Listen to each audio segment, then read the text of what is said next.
Chapter 1, Reincarnation, 1, Woo, Woo, Woo Wah.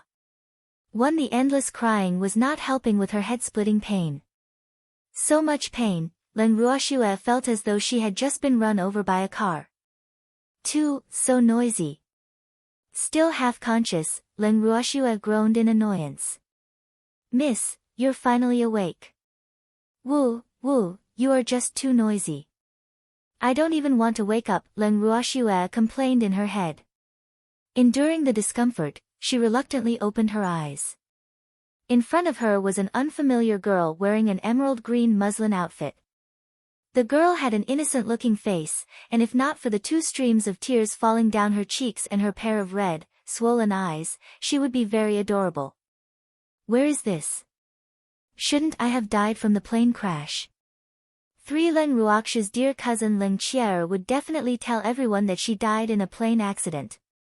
And her dear grandfather would, of course, just let it be because he would have lost his most useful pawn and couldn't do much about it anymore. Since childhood, Ling Qier could not beat her in anything, so she was very jealous. She had always felt that Len Ruoxue had stolen her inheritance and her beloved man. So this time, she bribed the pilot to plant a bomb on the plane. 11. Who are you? Where is this place?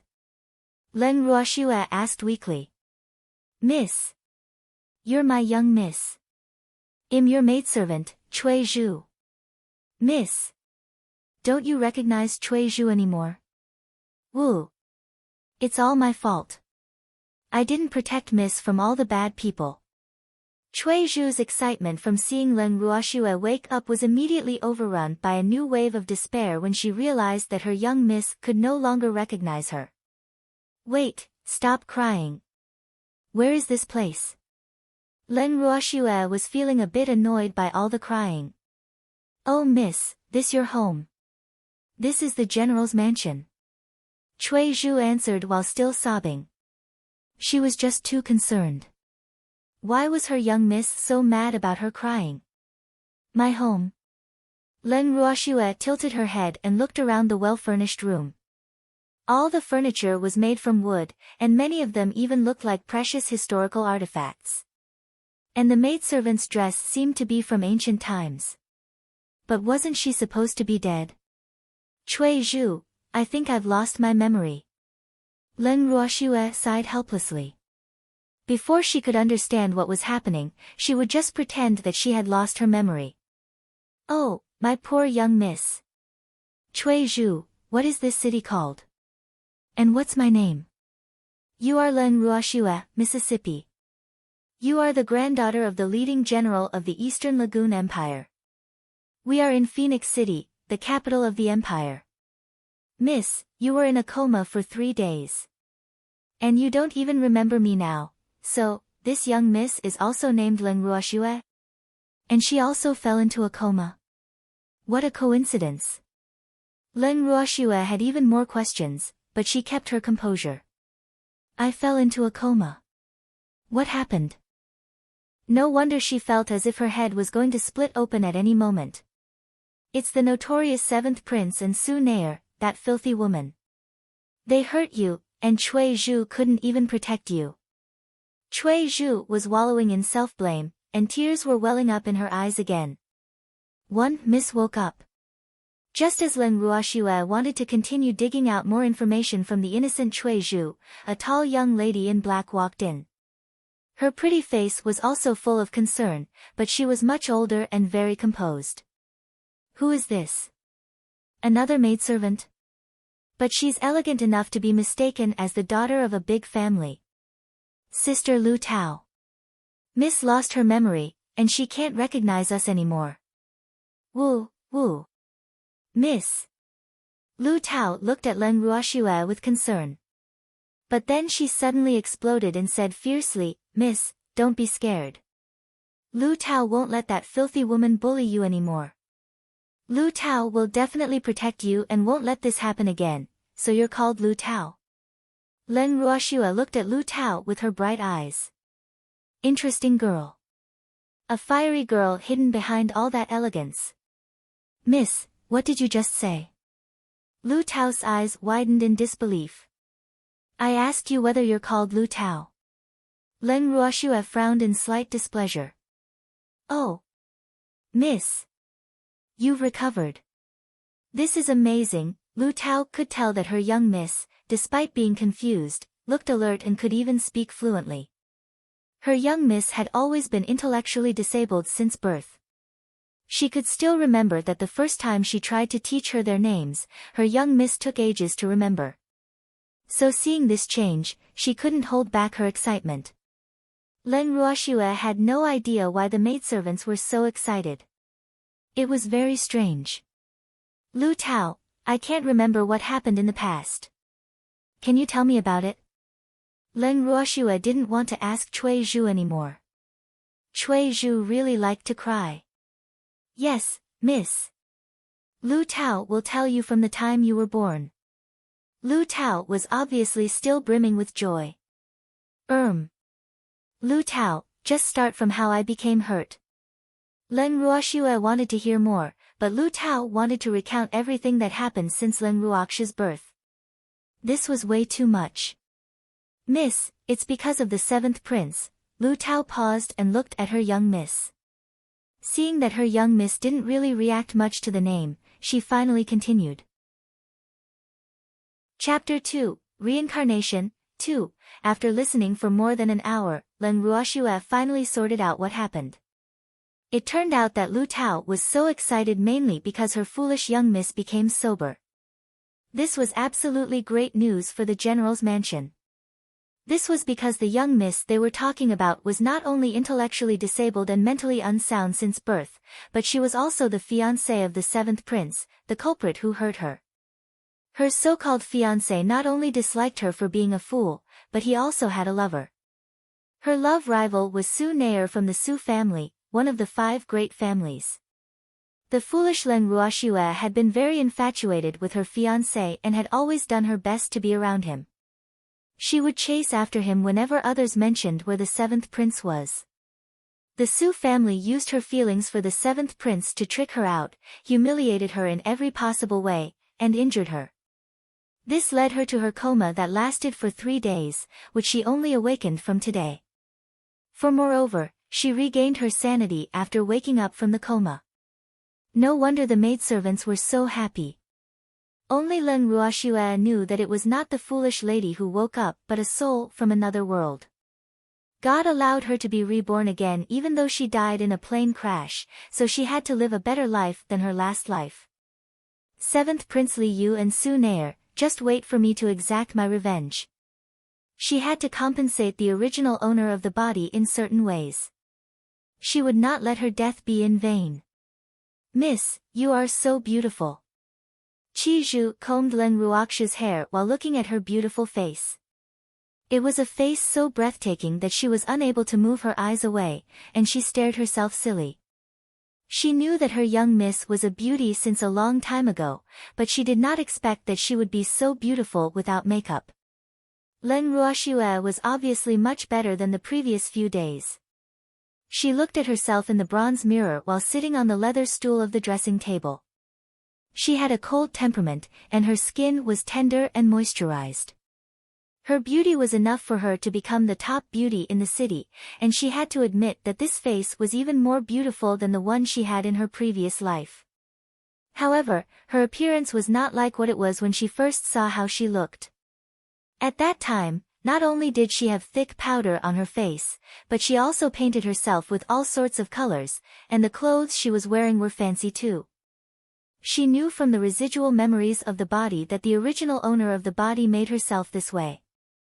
This was because she heard that that was what the 7th prince liked. Moreover, her grandfather loved her so much that he let her do whatever she wanted. One Leng Ruoxue really didn't expect this body to retain its memories and fuse with her own memories. Unfortunately, there were not many useful ones. The one thing she remembered the most was the scumbag 7th prince. However, she also knew that it was impossible to count on the memories of an intellectually disabled person. The reason for her injury was basically what Lu Tao had explained. She could not blame the 2 maidservants for not protecting her. She could only blame that scumbag for being too attractive. Miss, these are the books you wanted. Lu Tao walked in with a few old books in her hand, interrupting her thoughts. Lu Tao placed the book gently in front of Leng Ruoxue and left the room with Qi Zhu so that they would not disturb their young miss reading. She knew that her young miss had fallen in love with reading since she woke up sober, and no one was allowed to interrupt her reading. There were 3 books in total. The first was Ling Feng Record, which recorded the extraordinary people and marvels on this continent. It also included the origin of this continent, the distribution of countries, geographical locations, and the like. The second was Summary of Spiritual Power, which introduced the sources of types of spiritual power, how to awaken spiritual power, etc. There was also a book named Introduction to Professions, which was mainly a book that introduced the types and levels of professions. These books might be the most basic, but they were also what she needed to understand the most right now.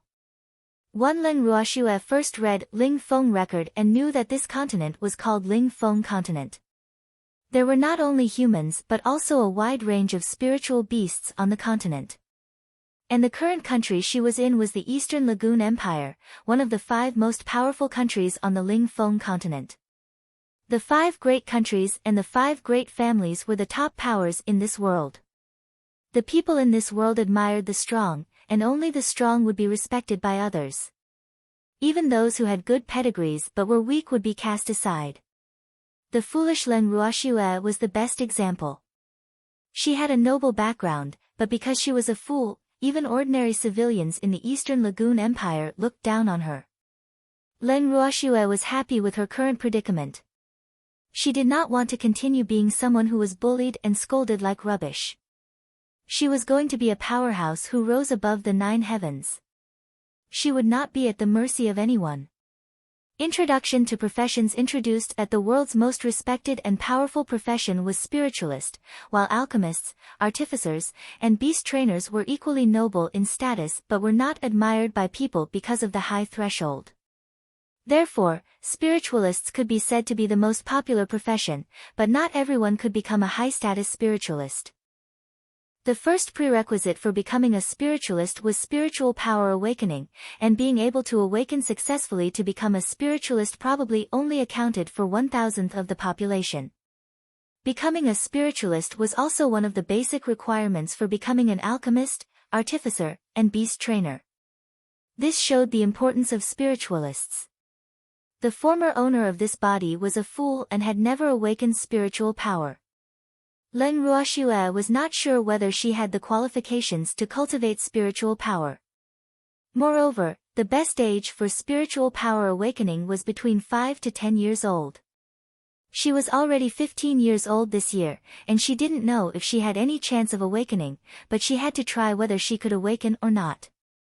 She had never been a person who would give up easily, not to mention that this was only her first test to becoming a powerhouse. Leng Ruoxue carefully read the content described in Summary of Spiritual Power, especially the important part about spiritual power awakening. She decided to carry out spiritual power awakening after she had learned it by heart. Lu Tao, Mississippi. Lu Tao heard the lady calling her and responded from outside the door. She opened the door, slowed her footsteps, and walked in softly. Lu Tao, I want to try spiritual power awakening.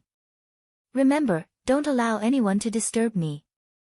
Leng Ruoxue raised her beautiful eyes slightly and ordered. Miss. Lu Tao opened her mouth slightly, wanting to say something but stopped herself. In fact, she originally wanted to persuade her to wait for the general to return before she started her spiritual awakening. Her young miss was already 15 years old, and there was no precedent for someone on the Ling Feng continent to complete a successful spiritual awakening at 15 years old. She was afraid of the danger, but after several days of getting along with her young miss, she knew that her young miss had a strong desire to become a powerhouse. She knew that her young miss would not change her mind once she had decided. In the words of her young miss, how could she know that she would not succeed if she did not try? Moreover, how could she become a powerhouse if she did not have the courage to try? Lu Tao knew that her young miss was right, so she did not try to dissuade her after thinking about it. Chapter 3, Awakening of Spiritual Power. Miss, don't worry. This servant knows what to do. Lu Tao closed the door and exited the room. Len Ruoxue is very satisfied with Lu Tao's performance. She might be a maidservant, but she knew her place and how to advance and retreat. She was someone teachable.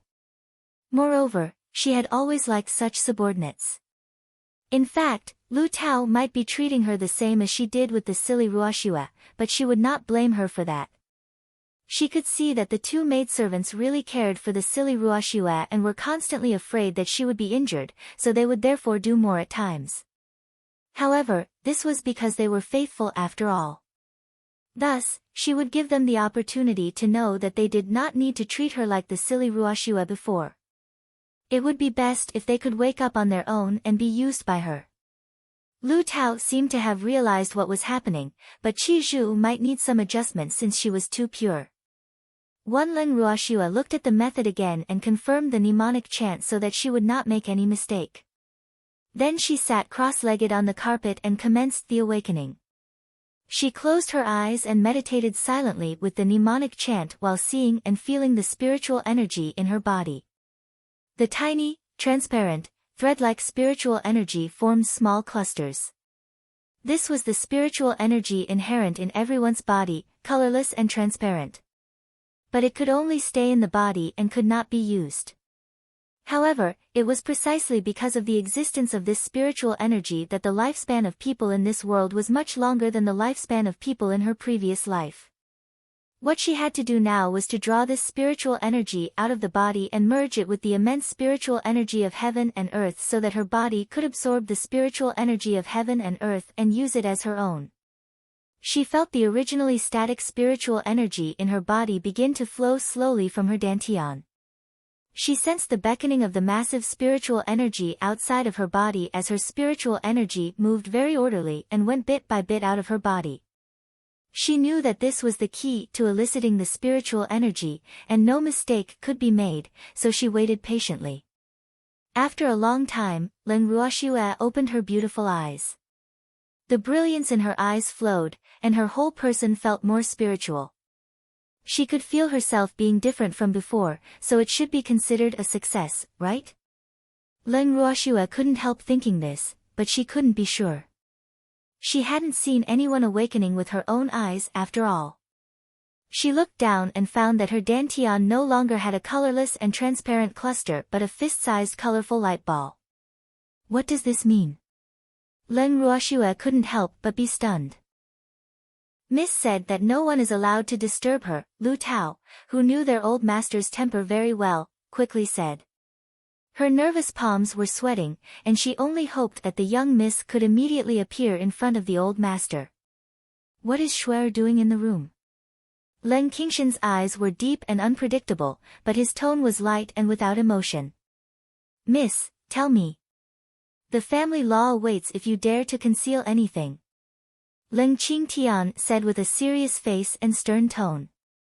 He deliberately released a trace of his might. These servants seemed to be taking his words lightly just because he was away for a few days. He knew something was amiss the moment he saw their nervousness. Lu Tao and Qi Zhu knelt on the ground with a plop. They were only at the great spiritualist stage and could not withstand the aggressive might. At this moment, the door of the room suddenly opened, and a breathtaking young girl dressed in red emerged. All three of them became dumbfounded. Chapter 4, The Top General Protector. 1. Miss. Lu Tao and Cui Zhu finally came back to their senses after being dazzled like idiots. They nearly drooled. Are you my Shuer? Len Qingtian muttered as he looked at the face that was almost similar to his dead daughter-in-law's. Grandpa, don't you even recognize your own granddaughter? Len Ruoxue's bright eyes looked at her grandfather. She could recall the extremely protective ways of that silly Ruoxue's grandfather, as she had inherited her memory and body. Yes, this grandfather protected all the silly Ruoxue's shortcomings and loved her very much, causing her to have a deep affection for him and was very dependent on her grandfather. She felt at home with this old man who loved the silly Ruoxue unconditionally.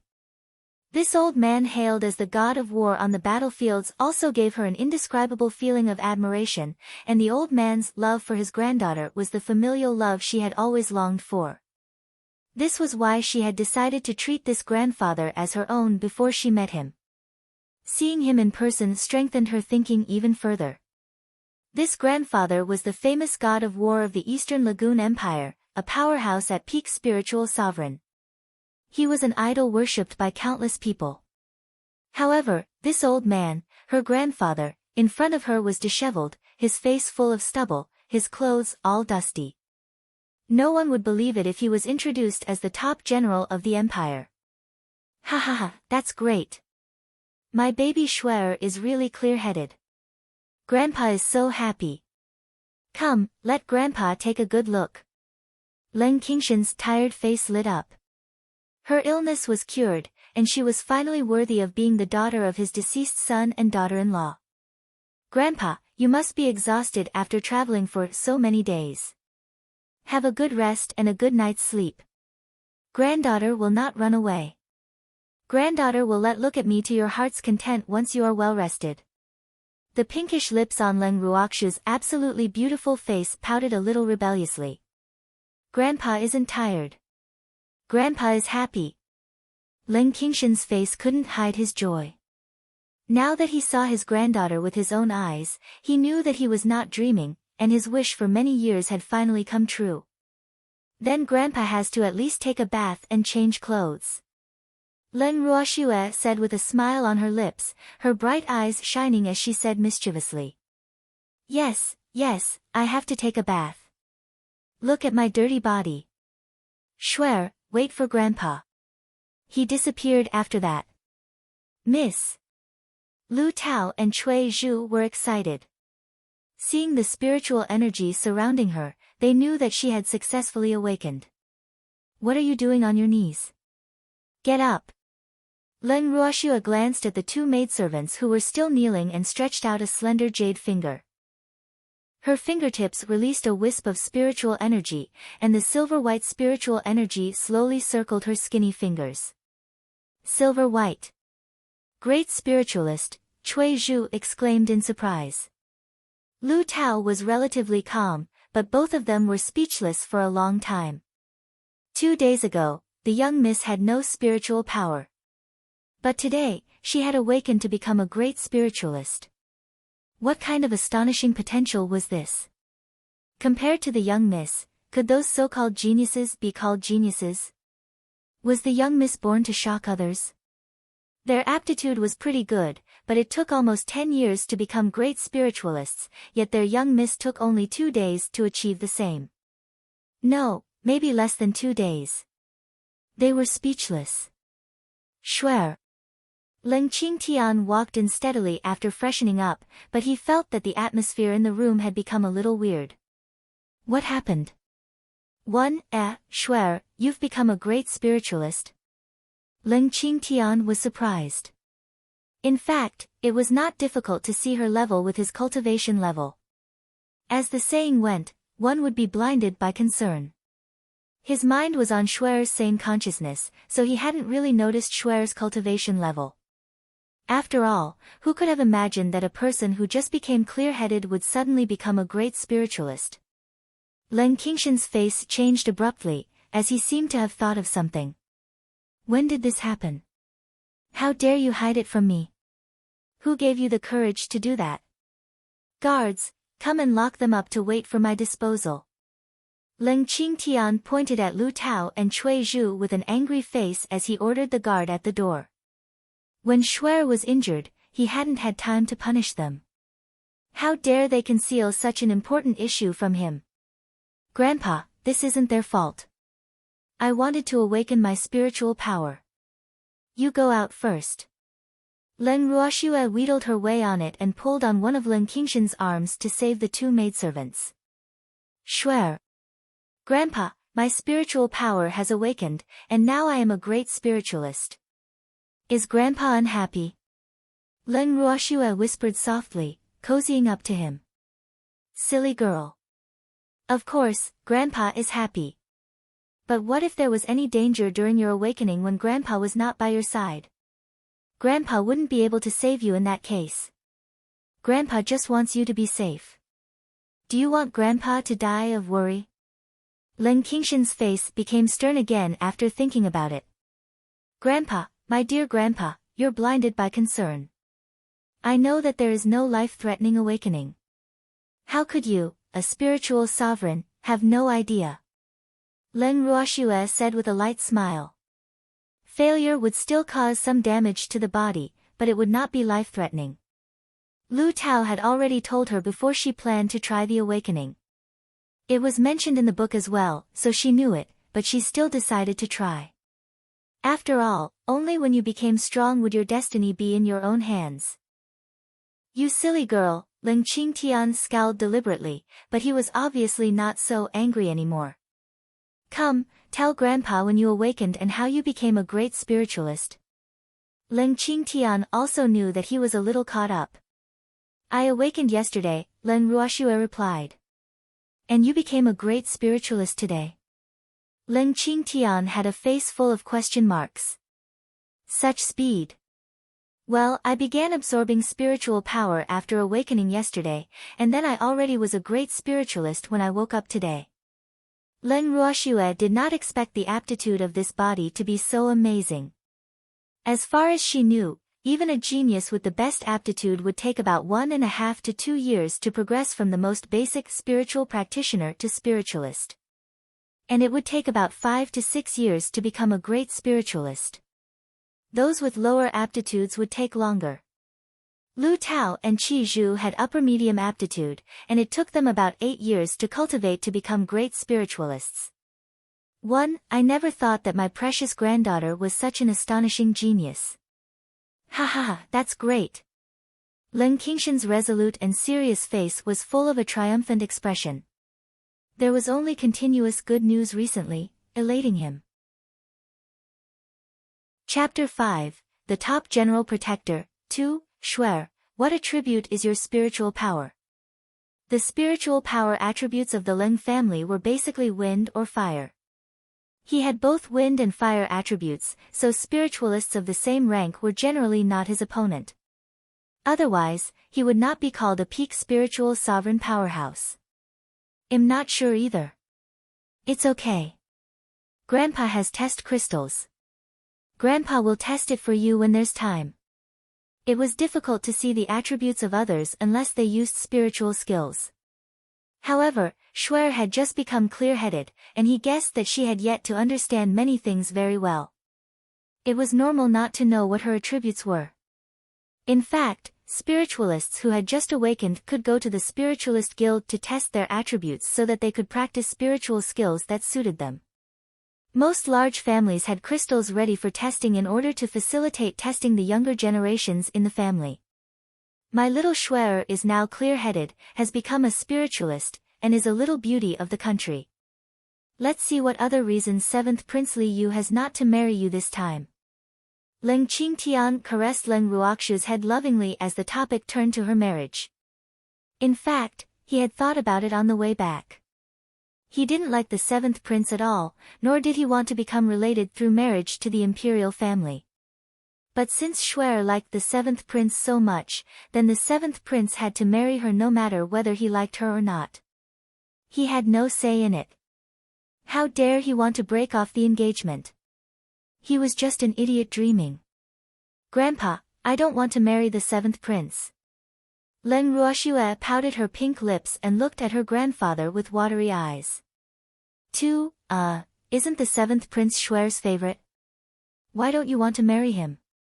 It was best not to marry him since there were many problems with the imperial family, but he still had to ask clearly.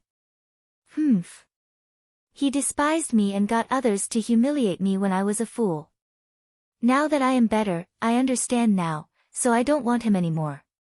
Yes, you don't need him. He might be a prince, but he is not worthy of my Shuer. Tomorrow, Grandpa will enter the palace to break the engagement for my dear Shuer. General Leng was extremely protective. His family's children were good no matter how they were, and no one could bully them. Grandpa, the engagement must be broken, but Shuer's injury this time can't remain unsettled. Leng Ruoxue reminded him with a fox-like smirk. Don't worry. Grandpa knows what to do. Grandpa won't let Shuer be wronged. Leng Qingtian wouldn't let anyone hurt his precious granddaughter. Shuer knows that Grandpa loves Shuer the most. Grandpa, wait for me for a while. Leng Ruoxue thought about it and ran out. After a short while, Leng Ruoxue returned with a large white porcelain bowl in her hand. Shuer, what do you have in your hand? Grandpa, try it. Leng Ruoxue put the bowl in front of Leng Qingtian, looking at him expectantly. Noodles. Yes, Shuer made it myself. Grandpa, try it. Leng Ruoxue was very confident in her cooking skills. In her previous life, she was not only a gourmet but also had good culinary skills. She was definitely able to match up to those famous chefs. Okay. Grandpa will try it. Leng Qingtian picked a few strands with a pair of chopsticks and put them in his mouth. He was stunned and continued. He emptied the bowl in no time. Grandpa, how is it? Is it delicious? Leng Ruoxue was a little uncertain. There were too few seasonings in this world, and the ingredients were a little different, so she could not replicate the taste from her previous life. It's delicious. Delicious. Leng Qingtian even drank every drop of the soup. Originally, he was thinking he would say it was delicious even if it was not delicious. After all, it was Shuer's act of filial piety. When did Shuer learn to make noodles? Leng Qingtian was surprised while still feeling a little unsatisfied. He had never eaten such delicious noodles. Shuer saw the cook making it in the mansion previously, so Shuer tried to make it by myself these few days. Shuer remembered that it was Grandpa's birthday the day before yesterday, so Shuer wanted to make it for Grandpa. Leng Ruoxue had already thought about the reason just now, and the noodles were indeed made by her. It would have been difficult to explain otherwise. She did it because she was moved by the unconditional love of her grandfather. The familial affection she craved in her previous life came through in this life, so she cherished it. Shuer is so filial. Grandpa didn't dote on you for nothing. Leng Qingtian was very pleased that his granddaughter was so good. Miss, you're awake. Lu Tao heard the faint sound on the bed and pulled the pink bed curtain away. She had chatted with the old master until late last night, so she thought the young miss would sleep a bit more. Well, today's weather is good. Leng Ruoxue sat up on the bed and looked at the warm sunshine outside the window. Yes, today's weather is good, and it's Valentine's Day in the Eastern Lagoon Empire. There are many people on the streets. Cui Zhu walked in with a water basin and a face full of excitement. Leng Ruoxue got dressed, washed up, and then asked Lu Tao to help her with a simple hairstyle. Valentine's Day. She did not expect this world to also have Valentine's Day. Leng Ruoxue was a little curious since she did not know how different it was compared to Valentine's Day in her original world. Miss, this Valentine's Day has a history. Cui Zhu deliberately created suspense. 1. Tell me about it. According to the historical records of our Eastern Lagoon Empire, today is the day when the founding emperor and the empress of the Eastern Lagoon Empire became engaged. To commemorate their feelings, they set today as Valentine's Day. It is said that all the men and women who are engaged today will be blessed by the founding emperor, the simple little girl said with yearning. Leng Ruoxue nodded in understanding. Cui Zhu is already an adult and thinking about love. Miss, you're bullying me. Cui Zhu blushed and looked at her evil miss with tears in her eyes threatening to spill out at any moment. Is Grandpa up yet? Leng Ruoxue looked at Lu Tao, who had already set breakfast up. Old Master has entered the palace. Leng Ruoxue didn't expect her grandfather to enter the palace so early. She knew that it was all for her. She was so touched and felt so happy that there was a grandfather who treated her like a princess and loved her unconditionally. Cui Zhu, sit down and eat. Leng Ruoxue saw Cui Zhu still standing even though Lu Tao was already seated. Cui Zhu was still looking at her with an incomparably resentful look. Leng Ruoxue could not help but find this simple child funny. Chapter 6, Robbery. 1. Mrs. Bullying Cui Zhu, Qi Zhu murmured as she sat down at the table. Miss is just teasing you. Lu Tao couldn't help laughing. How did she not realize how adorable and interesting Cui Zhu was? Even she wanted to tease her. Lu Tao looked at her young miss. Her young miss had changed a lot since waking up from the coma. They were no longer allowed to kneel down before her, and they were asked to sit at the dining table together with her. She could still remember her young miss saying, "Although you are my maidservants, I hope that you will have a strong personality. Do you want to be a humble servant all your life? Or do you want to become someone successful? It's your choice. But I don't need people that only know how to wait upon me by my side." These words made Lu Tao truly realize that the young miss was no longer the silly young miss who needed them to help her with everything. The young miss now was aspiring to become a powerhouse whom everyone would admire. If they wanted to stay by the young miss' side, they had to keep up with her footsteps. Otherwise, they would only be getting farther and farther away from her, and she had decided to follow the young miss forever. After breakfast, let's go for a walk outside. Leng Ruoxue finished up her porridge.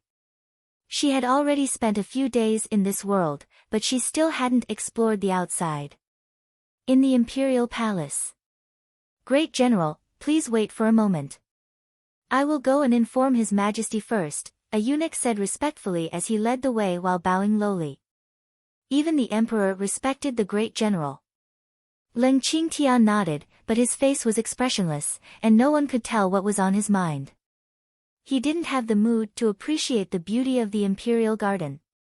He just wanted to settle the matter quickly and go back home to his precious granddaughter. The scenery of the Imperial Palace was beautiful, but it was not as meaningful as spending time with his Schwer. Moreover, it wasn't his first time here. It wasn't long before the eunuch came back to lead him to the Emperor's study. Your Majesty.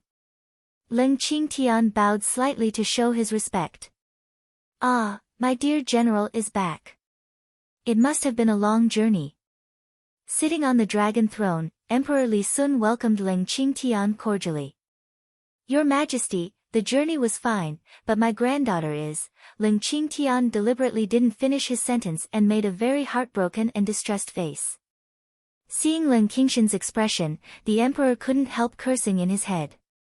This cunning old fox. You are really messed up this time. It seems like he won't be able to escape from marrying his granddaughter anymore. Yes, my dear General. Your Majesty, I hope you will uphold justice for my granddaughter. My dear General, I have already punished Yuer. But for the young lady of the Su family, she's not someone from the Eastern Lagoon Empire.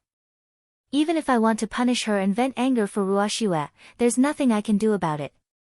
You are a senior who has served since my father's era, so I hope you will understand my difficulties. Of course, I have asked the Su family to bring her back and teach her a lesson. I'm sure she won't do it again. And the Su family is willing to compensate for hurting Ruoxue. Please give the youths another chance, and don't haggle over it with them. The Emperor eloquently tried to persuade Leng Qingtian. He didn't want to offend the Su family, but neither could he displease an important official of the Eastern Lagoon Empire. He relied heavily on Leng Qingtian, and the entire Eastern Lagoon Kingdom needed this god of war. He only hoped that Leng Qingtian would give him, the Emperor, some face and not haggle too much over it. Ruoxue was almost killed. I almost couldn't see her again. Your Majesty, I don't know how you are going to compensate us. Leng Qingshan's eyes narrowed with a sharp glare. He had long known that the Emperor would say so he didn't expect much and didn't intend to go into it vehemently. Just like Schwer said, they could wait for a better opportunity to seek vengeance in the future. There was no need to go to extremes now. Now was the time to ask for more practical benefits. This cunning old fox wants to rob me. Emperor Li Sun wasn't pleased, but he still put on a smile. As long as this old fox agreed to stop fussing over this incident, he was willing to pay some price. He could always find the Su family to get it back. It was the Su family's young lad's fault in the first place.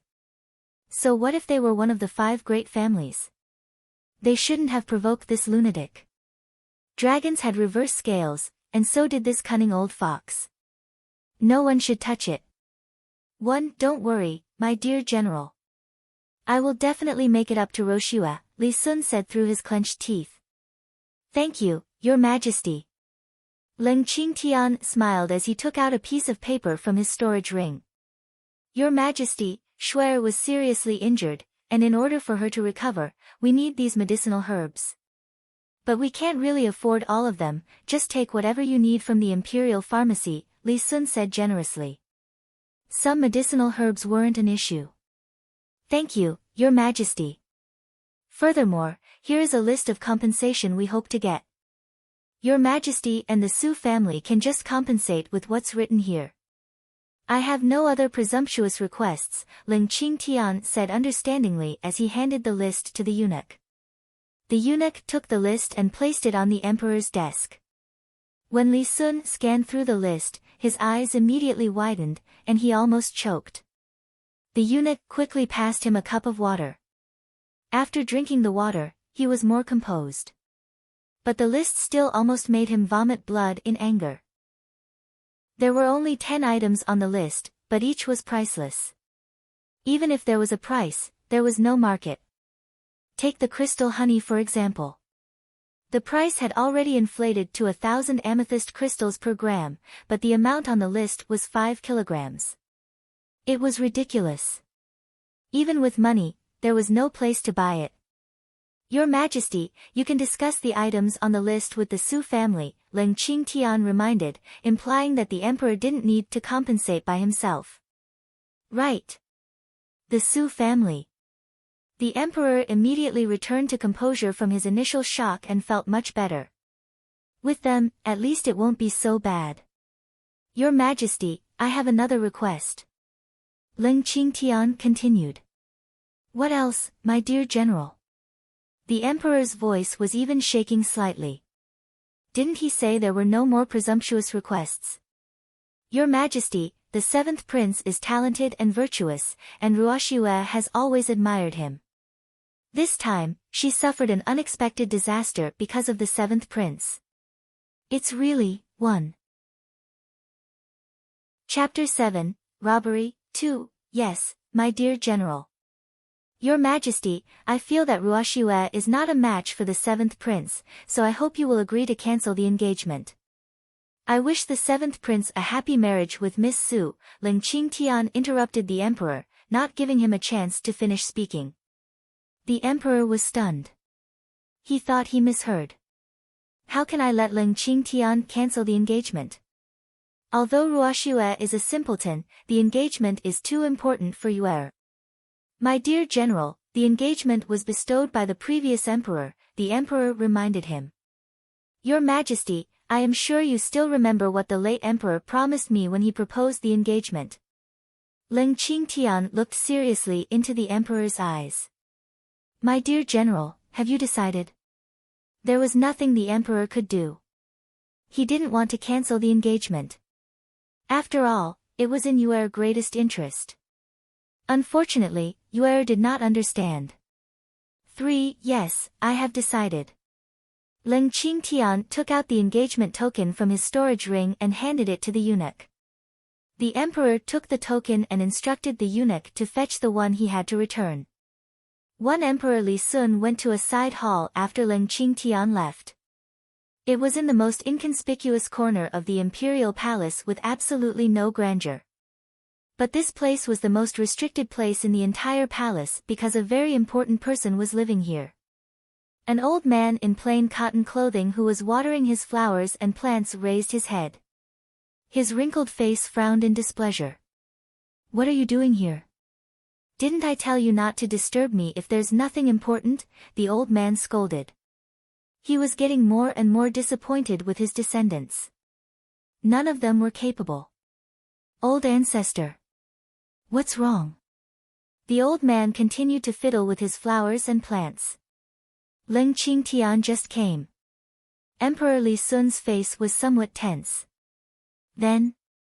I told him what you told me to tell him. Then what's the problem? The old man didn't even bother to raise his head. He proposed to cancel the engagement, the emperor said carefully. You agreed. The old man finally raised his head and looked straight at Li Sun with his turbid eyes. I can't disagree. My imperial father promised him that he could cancel the engagement at any time if he was not happy with it. The engagement was only an expedient political move for him to secure the throne. It was because it was only a temporary engagement that Ling Qingtian had agreed. Ah, fine. Fine. The old man sighed and continued fiddling with his flowers and plants. Your Majesty, General Leng has emptied the warehouse of the imperial pharmacy. Just as Emperor Li Sun returned to his resting palace, the eunuch who had led Ling Qingtian ran over in a panic. What? Say it again. The emperor thought he had heard wrong. Your Majesty, General Leng has emptied the warehouse of the imperial pharmacy. The young eunuch knelt on the floor, trembling. He knew he was in big trouble this time. The emperor was notoriously stingy, and General Leng had caused heavy losses to the emperor this time. There were a lot of herbs in the imperial pharmacy and even some extremely precious ones. The emperor likely didn't care too much about the common herbs, but the precious ones that were hard to find. Why didn't you stop him? The emperor's face turned green with fury. This servant couldn't stop him. General Leng took out more than 10 storage rings at once. Before this servant had time to react, he already stored everything into the rings. The young eunuch wailed. 6, useless. All useless. Guards, drag him out, the emperor angrily ordered the guards. Your Majesty, please calm down. Your health is more important. Eunuch Lu, the chief eunuch standing at the side, cautiously persuaded the emperor to calm down. Serving the emperor was like serving a tiger. Even though he was a trusted aide of the emperor, he still had to be careful in this situation. Ling Qingtian. Outrageous. The emperor gritted his teeth, his handsome face distorting in anger. Your Majesty, please calm down. This servant is sure that Ling Qingtian came prepared. Your Majesty was unprepared, Eunuch Lu said, implying that Ling Qingtian had planned this long ago to scheme against the emperor. Eunuch Lu, do you have any plan to save some face for me? The emperor looked expectantly at his favorite eunuch. Your Majesty, this servant thinks we need a long-term plan. But losing some money and items in exchange for the general no longer investigating the 7th prince and Miss Su should already be the best result. Eunuch Lu analyzed for the emperor. He knew that the emperor loved the 7th prince the most and was afraid that the general would not let go of the matter of his granddaughter being injured. The emperor thought for a moment. What you said is very reasonable. Come, arrange the carriage to go to Fragrance Palace. Thunder Knight, we gained a lot today. Ling Qingtian cheerful shared telepathically with his spirit beast. His spirit beast was a level 9 holy beast, a flying thunder leopard. It had the dual attributes of lightning and wind, and it was adept at flying. Not only was it very fast, but it was also one of the best holy beasts at attacking. Thunder Knight was introverted, and it just nodded its huge head in response to its master. I just realized today how enjoyable looting is. If there's another chance in the future, we shall do it together. Ling Qingtian laughed arrogantly in his head.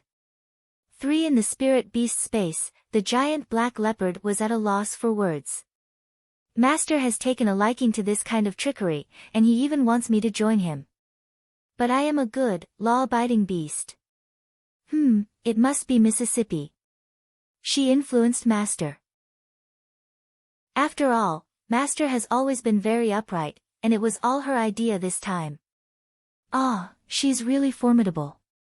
No one should ever provoke her. Miss, why did you get us to dress up like this? Cui Zhu looked at her unfamiliar self in the mirror, feeling very puzzled. There was a girl too ordinary who could blend into any crowd. Are there a lot of people who know you in Phoenix City? Len Ruoxue threw a question back instead while her beautiful eyes scanned back and forth between the two other girls. She was satisfied with her masterpiece. Of course. Everyone in Phoenix City knows that Sister Lu Tao and I are from the General's mansion. Cui Zhu answered. They had to reveal their identities so that no one dared to bully the young miss. Chapter 8, The Beast Pretending to be Pitiful. 1. That's right. I don't want others to recognize you too, Len Ruoxue said indifferently. She had said things very clearly before. It would be best if they could understand, but if they still didn't understand, she wouldn't bother to explain. She would not leave useless people around her.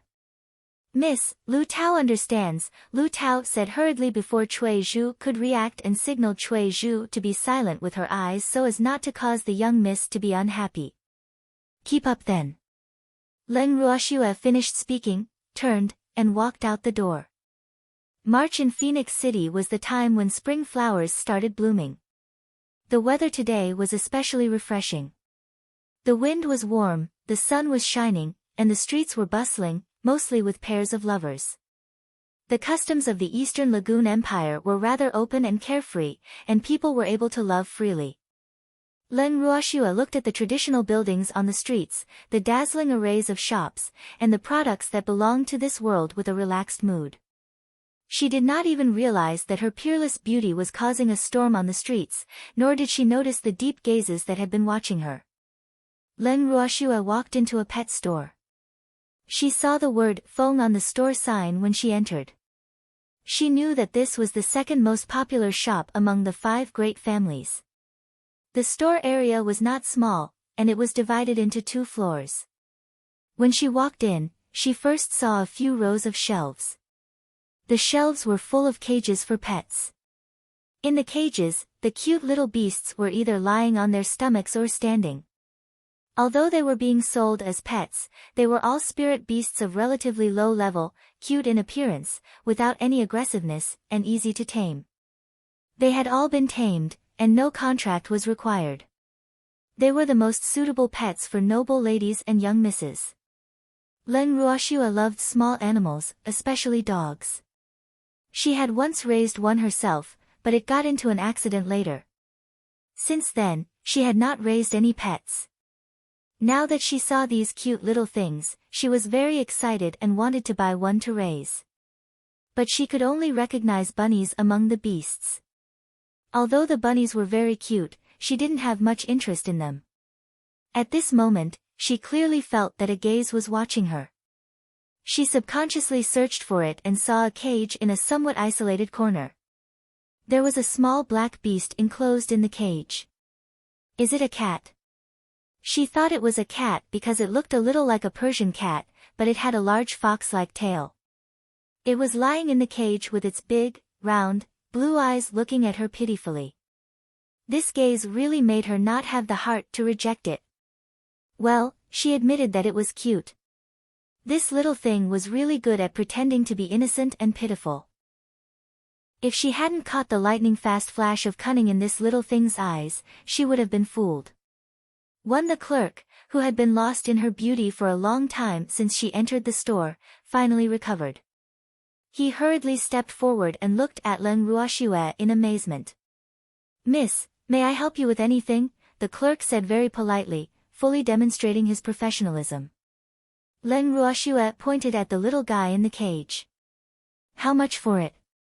"Miss wants to buy it." "Miss, to tell you the truth, it's not in good physical condition now. I am afraid it will not last long. There are many cute pets in our shop, and there are better ones upstairs.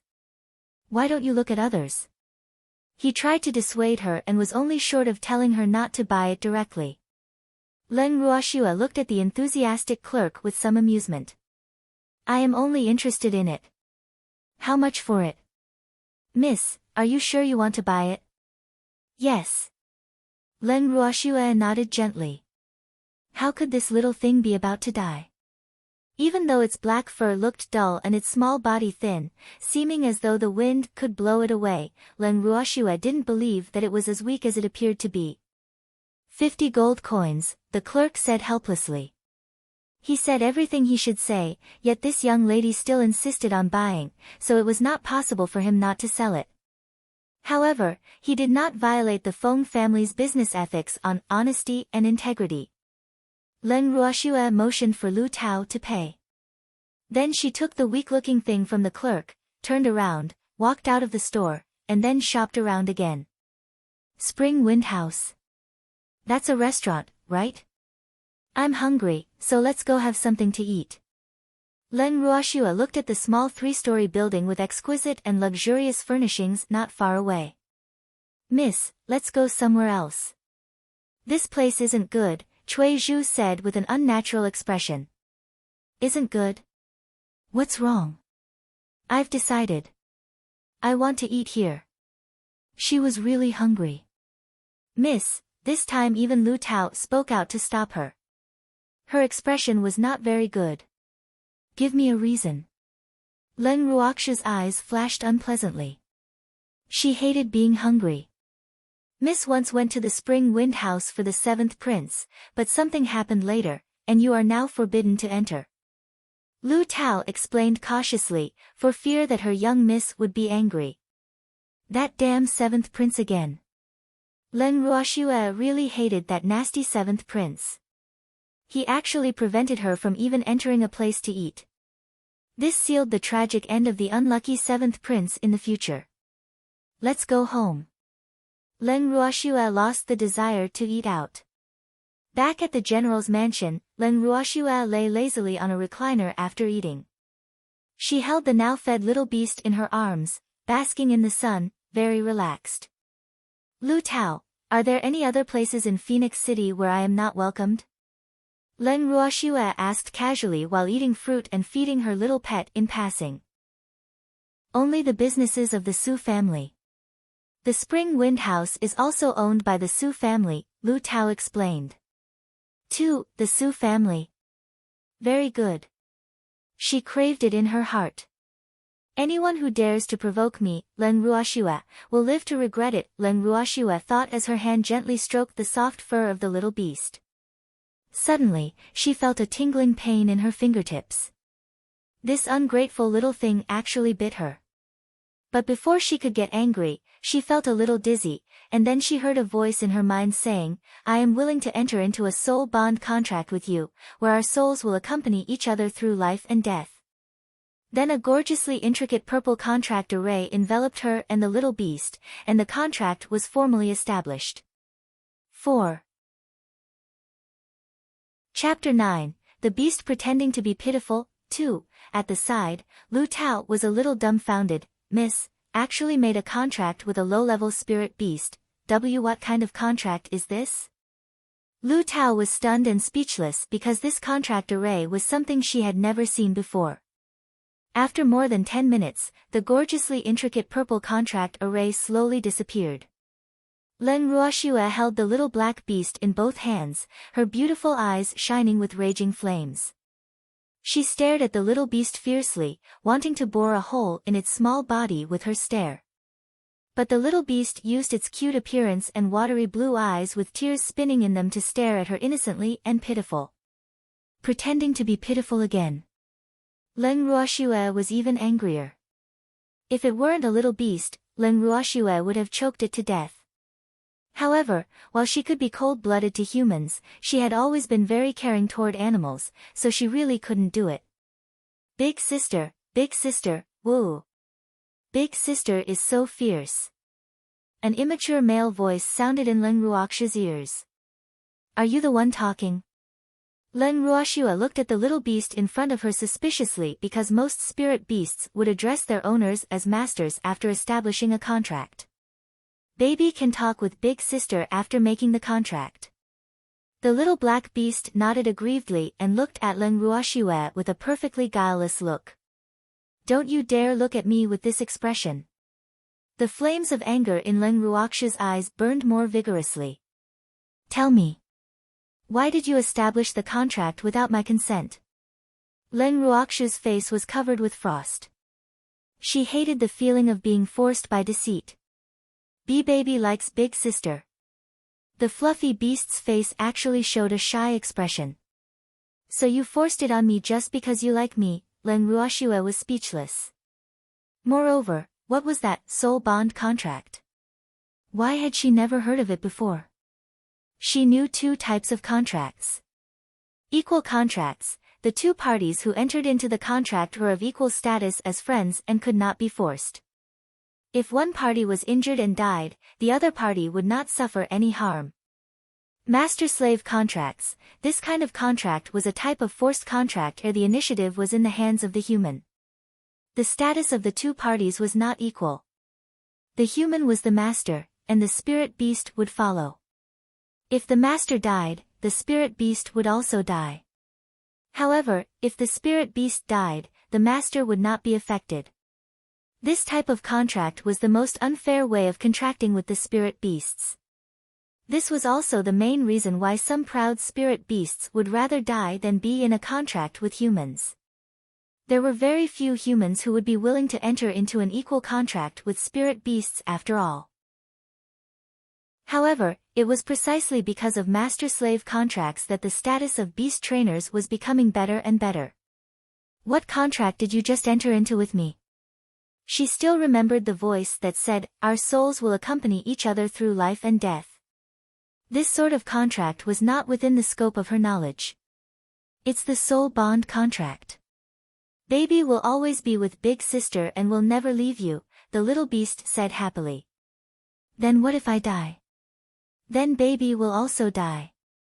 If big sister is alive, baby will be alive. If big sister dies, baby will also die. Baby will never leave big sister. 2. Wait, what do you mean by never leave me? It shouldn't be what I'm thinking, right? Is this little thing planning to rely on me? Is it not enough to follow me for this life? It wants to follow me in all my reincarnations? This is what it means, right?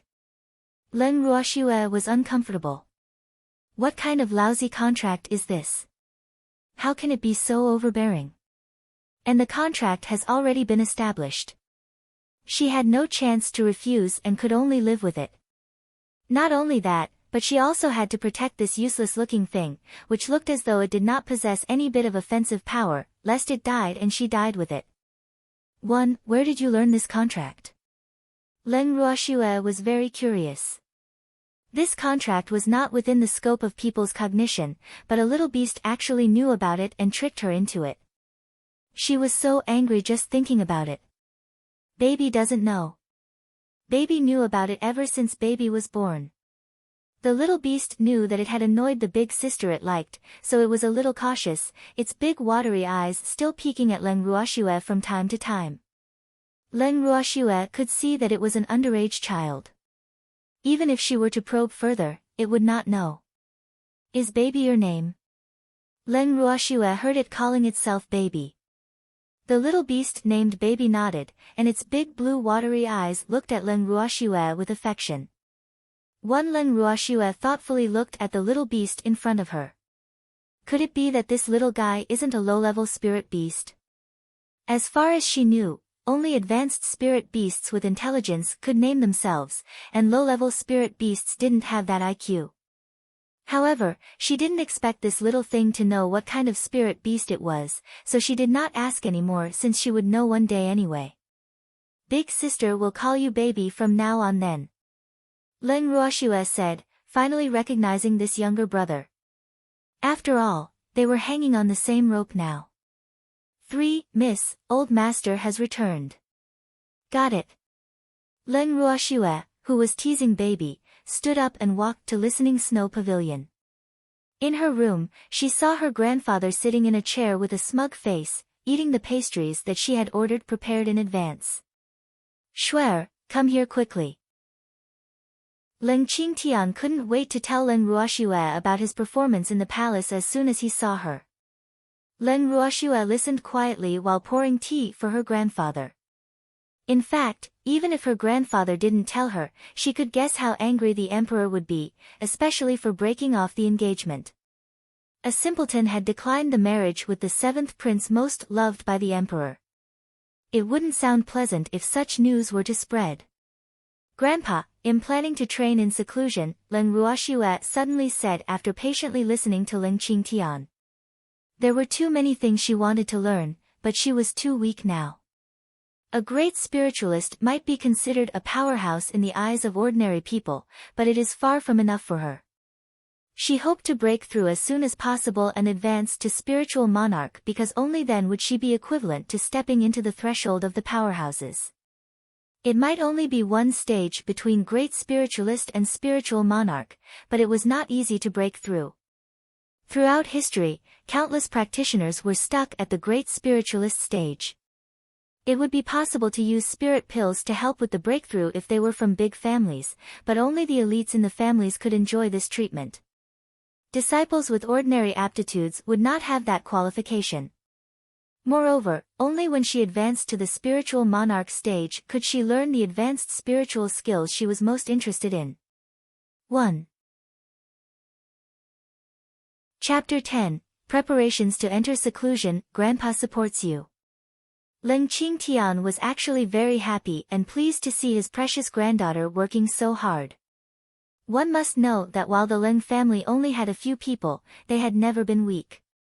He was just a tiny bit reluctant, as it had been a long time since he saw his granddaughter. Shuer, this is for you.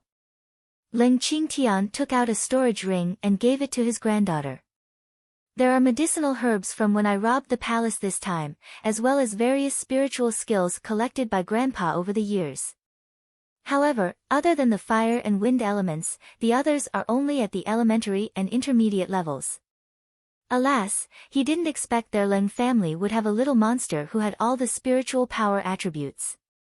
He was shocked when he tested Shuer with the test crystal yesterday because her talent was really too abnormal. Not only did she possess all the spiritual power attributes, but her affinity with spiritual power was above the superior grade, and even her mental strength was above the superior grade. He was dumbfounded at that time because it meant that the Ling family would have an anomaly with all the important professions of spiritualist, alchemist, artificer, and beast trainer. The Ling Feng continent had a long history, but there had never been anyone with all four professions. Perhaps it was because you could not have your cake and eat it too that spiritualists might not become artificers, alchemists, or beast trainers, but these professions had to become spiritualists first. Artificers and alchemists required fire attributes spiritual power, while beast trainers required both affinity with spirit beasts and mental strength to be at least at the superior grade. For a spiritualist, high mental strength was undoubtedly beneficial, but the most important thing for a spiritualist was not mental strength but spiritual power affinity. The higher the affinity, the greater the future achievements. That was to say, even for a fire attribute spiritualist, if they did not have superior grade spiritual power affinity and mental strength, it was impossible for them to become an alchemist or artificer. And an alchemist or artificer with superior grade mental strength but not superior grade spiritual power affinity could not become a powerful spiritualist. 8 For anomalies with fire attribute spiritual power and superior grade affinity and mental strength, unless they belonged to or were sheltered by certain top forces, the major forces would never allow them to mature. After considering the situation, he immediately told Shuer not to let anyone know her talent before she had absolute strength. Ling Ruoxue took the storage ring from her grandfather, which recognized her as its owner. Then she made some preparations before entering seclusion. Before going into seclusion, she looked at Baby, who was reluctant to part, a little helplessly. Baby, big sister is going into seclusion. You have to be obedient, okay? Big sister, you have to come out quickly. Baby will miss you. Baby said with tears in his eyes. Okay, Grandpa, I'm going. 3. Shuer, Grandpa will miss you too. Ling Qingtian said quickly. How can a little beast steal the attention of my darling granddaughter? Ling Ruoxue didn't expect her grandfather to actually compete with a little spirit beast. She couldn't help finding it a little funny, lessening the sadness of the brief separation a lot. After bidding farewell, she walked toward the secret room. Leng Ruoxue walked into the secret room and looked around. The room was very spacious and bright. There were large night-illuminating pearls hanging on the walls and a spirit jade bed with a round cushion on it placed against the middle of the back wall. There was also an exquisite sandalwood table and a bookshelf on the left side of the bed filled with books, most of which were related to cultivation. In each of the four corners of the room, there was a stone pillar inlaid with spirit crystals of various colors, which were for gathering spiritual energy. Grandpa said that an ancestor of the Leng family built this secret room. The spiritual energy inside is at least twice as strong as outside. Such a room is one of the best even among top forces. Leng Ruoxue sat cross-legged on the spirit jade bed. Spirit jade had the effect of gathering spiritual energy, so she felt the abundance of spiritual energy as soon as she sat on the bed. But she didn't intend to start absorbing the spiritual energy immediately.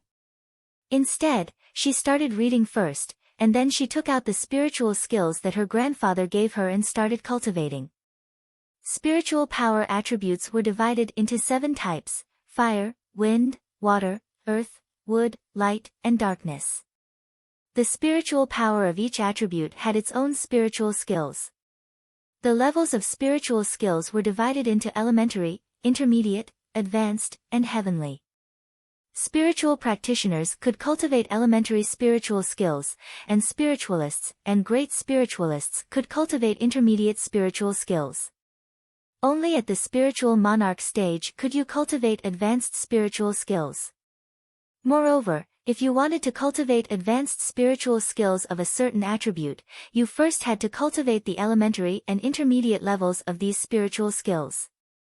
In addition, you had to cultivate spiritual skills according to your own level step by step, from the elementary to the advanced level without skipping.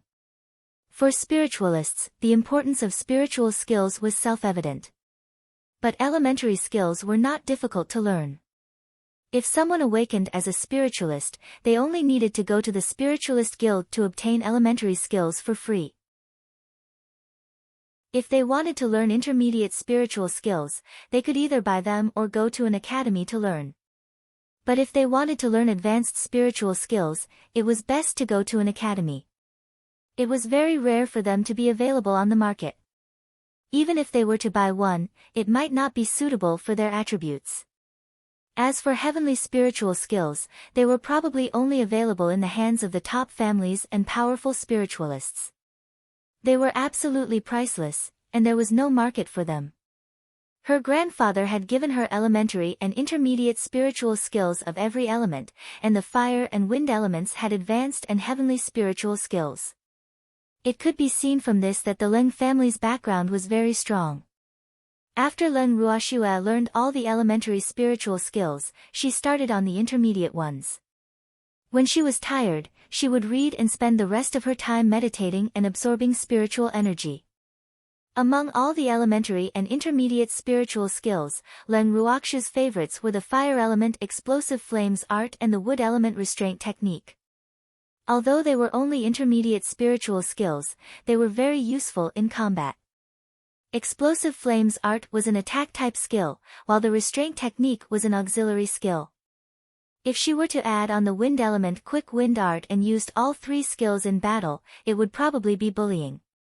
But she was likely the only one who thought this way because not everyone had all the spiritual power attributes like her. Moreover, people with wood attribute spiritual power were very rare, so the possibility of someone using all 3 spiritual powers was really too low. Leng Qingtian was sitting on a stone bench not far from the secret room. The stone table in front of him was full of delicious food that he was enjoying with tea. But his eyes were on the little beast lying motionlessly outside of the secret room. His precious granddaughter had given him a task, so he had to protect this little thing related to his granddaughter's life. He didn't want to place his granddaughter in any danger because of his negligence, so he didn't dare to let this little thing out of his sight. But there was one thing he could not understand. Since his granddaughter was afraid that this little beast would be in danger, and this little beast refused to be too far from Shuer, why didn't he enter the spirit beast space? Could it be that these 2 novices did not know there was such a space? The more he thought about it, the more possible he felt his guess was. 4.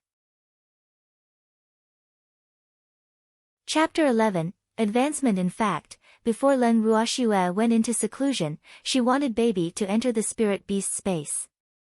But it had been impossible to convince him, and he even claimed that he was not a spirit beast. He didn't want to stay there, and he wanted to protect his big sister outside. So Leng Ruoxue had no choice but to leave him in her grandfather's care. Baby. Leng Qingtian called out the little beast's name as he walked to his side. Lying on the floor, baby didn't even bother to look up. His big tail even covered his body tightly. This little beast named Baby didn't pay any attention to him, making Leng Qingtian feel a little awkward. After all, it had already been more than 10 days since he had begun caring for and feeding this little thing every day, yet Baby didn't show a hint of gratefulness. Master, Eunuch Lu is here. A butler interrupted Leng Qingtian, who was thinking about how to redress any errors he could have made. This really isn't a good time, Leng Qingtian said, feeling somewhat annoyed. Guard here and prohibit anyone from approaching. After instructing his subordinates, Leng Qingtian walked slowly toward the main hall. Greetings, Great General. Eunuch Lu, the Emperor's chief eunuch, hurriedly stood up and bowed deeply upon seeing Leng Qingtian. Although the Emperor favored him, he dared not offend General Leng. If he offended him, even the Emperor might not be able to preserve him. No need to be so polite, Eunuch Lu. Please take a seat, Leng Qingtian said politely. Are you here to deliver my compensation? Leng Qingtian smiled. It had been more than 10 days, so everything should have already been collected. Eunuch Lu took out a storage ring and handed it to Leng Qingtian. Great General, the compensation you requested is in this ring. Please check if the compensation is correct so that this servant can go back to report on the completion of this task. Leng Qingtian candidly began to shift the items from the ring to his own, taking stock of the inventory one by one.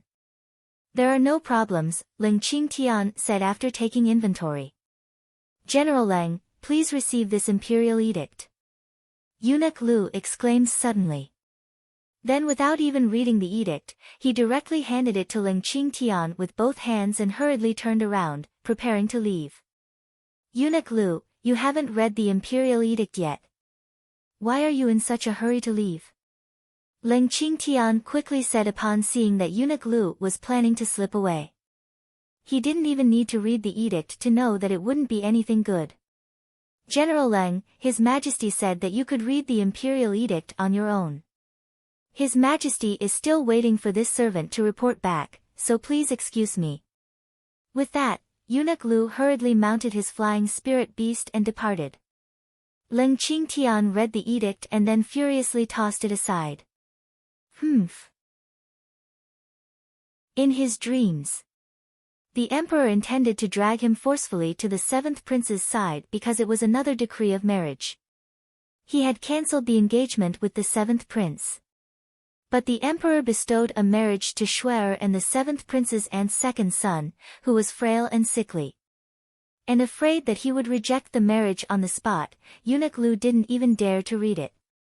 Actually, it was better that Eunuch Lu didn't read it. He could pretend that he didn't see it, and the Emperor would unlikely be able to do anything to him. For inside the secret room, Leng Ruoxue sat cross-legged on the spirit jade bed and absorbed the rich spiritual energy. After a few days of continuous cultivation, Leng Ruoxue's body had abundant spiritual power. Through introspection, she saw that the light ball of spiritual power in her body was growing and beginning to rotate. She increased her speed of absorbing spiritual power, and the spiritual power all around flowed toward her body. As the spiritual power in her body increased, she felt her spiritual power become saturated. She knew that the only way for her to continue absorbing spiritual power was to break through the barrier before her. She decided that there was no better time than now to break through, so she channeled all the spiritual power in her body and blasted the barrier once, twice. Finally, she heard a sound resembling a crack. Immediately after, heaven and earth laws descended upon her, and she knew that she had advanced to spiritual monarch. Miss has advanced. Outside the secret room, Lu Tao and Cui Zhu exclaimed happily. The moment they saw the heaven and earth laws descend, they knew their young miss had successfully broken through. Prior to spiritual monarch, heaven and earth laws would not descend upon advancement. Only after advancing to spiritual monarch would you enjoy such treatment. The descent of heaven and earth laws would give the cultivator sizable benefits, such as widening the meridians. This was a reward from the heavens granted to the cultivator. And the more spiritual power absorbed during the descent of the heaven and earth laws, the more beneficial it was for future cultivation. 3. Why didn't baby change at all? Lu Tao and Cui Zhu stared at the little beast without a single difference, feeling puzzled. When the young miss advanced, the little beast should have also benefited. But after the heaven and earth laws baptized the little beast, why was he still the same? Shuer advanced? When Leng Qingtian, who had been settling matters in his study, felt the descent of the heaven and earth laws, he bolted out of the room. Yes. Miss has advanced. Lu Tao said. Good. This is excellent news. Leng Qingtian was overjoyed, the elation written all over his face. Old master, baby just gained some benefits as well, but why didn't he change at all? Cui Zhu was feeling puzzled and was looking at their old master with anticipation. This little thing can't be understood by common sense, Leng Qingtian said after deliberating. Normally, the advancement of the master would spur their spirit beast to advance as well. But not only did this little thing not advance, it still looked as weak and puny as before. Leng Qingtian didn't understand what was going on. Miss should be coming out soon. Cui Zhu said. Alas, old master doesn't know. It shouldn't be so soon. Continue keeping watch here and immediately notify me if anything happens. Leng Qingtian returned to his study, feeling relieved that Shuer had successfully advanced. In the secret room, Leng Ruoxue was undergoing the baptism of the heaven and earth laws. The meridians in her entire body widened at least twofold, and her speed of absorbing spiritual power was faster. She remembered her grandfather telling her that heaven and earth laws would descend when she advanced to spiritual monarch, and the more spiritual power absorbed before the heaven and earth laws dissipated, the more beneficial it would be for future cultivation. Thus, she did not stop and continued absorbing spiritual power diligently. As the heaven and earth laws dissipated, Leng Ruoxue stopped absorbing, and her fingertips released a wisp of spiritual power. It was light golden in color, which was unique to the spiritual power of spiritual monarchs. And to her surprise, she found out that she was already at peak elementary spiritual monarch and was only one step away from intermediate spiritual monarch.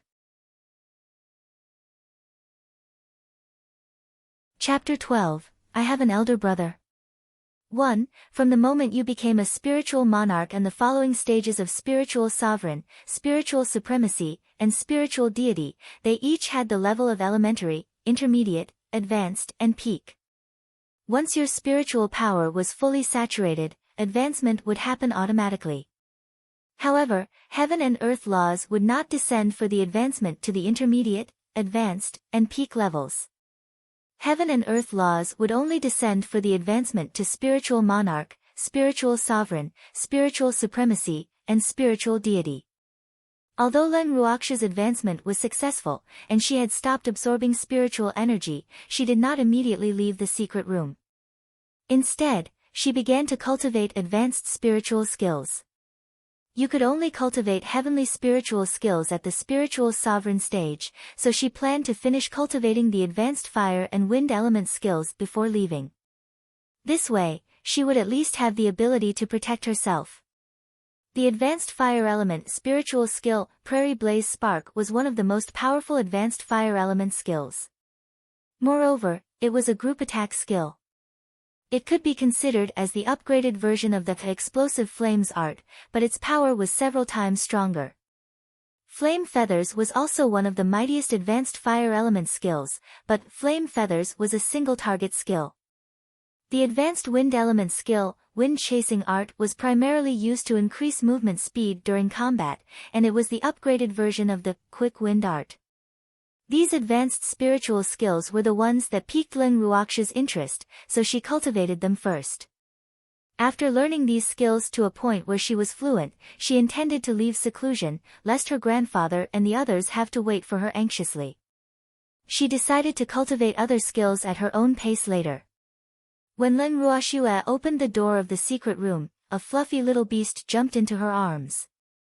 "Big sister, baby missed you so much." Baby laid needily in her arms. Ling Ruoxia looked somewhat helplessly at baby lying in her arms, oblivious to why this little thing loved sticking to her. "Big sister missed you too," Ling Ruoxia coaxed. When big sister wasn't around, was baby a good boy? Big sister, baby was a very good boy. The little beast raised a small paw, as if he was swearing. "Miss, baby said he wanted to protect you and was unwilling to leave the door of the secret room," Cui Zhu said to her young miss with a look of adoration on her face. Ling Ruoxia looked down at the shy little beast in her arms. She initially thought that this little thing just said it casually, but she didn't expect him to really not move an inch and protect her at the door of the secret room. Even without doing this, just his intention was enough to touch her heart, and the initial annoyance she felt slowly faded away. From this moment on, she decided to love baby as her little brother. "Where is Grandpa?" Ling Ruoxia's beautiful eyes glanced around. "Old master is in his study," Lu Tao answered. "I'll go see Grandpa." Holding baby in her arms, Ling Ruoxia walked toward the study. "Old man, your darling granddaughter is finally clear-headed." "Are you very happy?" commented the middle-aged man sitting opposite Ling Qingtian in the study. "Of course I'm happy." "You must be so happy that you forgot you had a grandson." "Humph." The middle-aged man snorted, a displeased look on his face. "How could I forget? Ruhan is the grandson I'm proudest of." Tu Ling Ruoxia heard the voices coming from the study and stopped in her tracks. "Grandfather has a guest." While she was contemplating whether to go in or to return later, the door of the study opened. "Schwer. Ha ha ha, Grandpa's dearest is finally out. Come. Let Grandpa take a good look at you." When Ling Qingtian saw his precious granddaughter standing at the door, his face lit up, and a wide smile crept up on his face as he hugged her. "Humph. Grandpa has a guest." Upon hearing the snort, Ling Ruoxia turned her gaze toward the source. She saw a middle-aged man who wasn't particularly handsome but had an extraordinary presence. At first glance, she could tell that he had been in a high position for a long time. Although he was restraining his imposing manner currently, no one would doubt that he was a powerhouse. However, this person didn't seem to like her, so she began wondering if she had offended him somehow before. "Schwer, he is Grandpa's old friend. Just call him Grandpa Lin," Ling Qingtian introduced simply. "Hello, Grandpa Lin," Ling Ruoxia greeted politely. "Well, old man, no wonder you dote on this granddaughter so much. Unexpectedly, your granddaughter is such a rare genius. She's already a spiritual monarch at such a tender age." Lin Liang's sharp eyes sized up Ling Ruoxia with an intense gaze. "Grandpa Lin, Schwer is flattered. I was only able to advance so smoothly because of a spiritual essence pill," Ling Ruoxia explained with the reason she had discussed with her grandfather beforehand. "Spiritual essence pill? No wonder. With a spiritual essence pill, you can become a spiritual monarch even with poor aptitude. Old man, you're so biased. When Ruhan advanced, you were unwilling to give him a spiritual essence pill." Lin Liang shouted in discontent. "Ruhan is a genius. Even without a spiritual essence pill, he still advanced smoothly. Furthermore, with you, his master, beside him, how could he have been in any danger? It's not like you don't know that using a spiritual essence pill to advance is the last resort. Which genius do you know that has used a spiritual essence pill?" Ling Qingtian roared back, unwilling to be outdone. Those who reached spiritual monarch using a spiritual essence pill would cultivate much slower than those that reached spiritual monarch by themselves. Even so, spiritual essence pills were extremely rare and precious. Not only could spiritual essences pills help with advancement, but they could also reduce the risk. However, only great spiritualists could use them.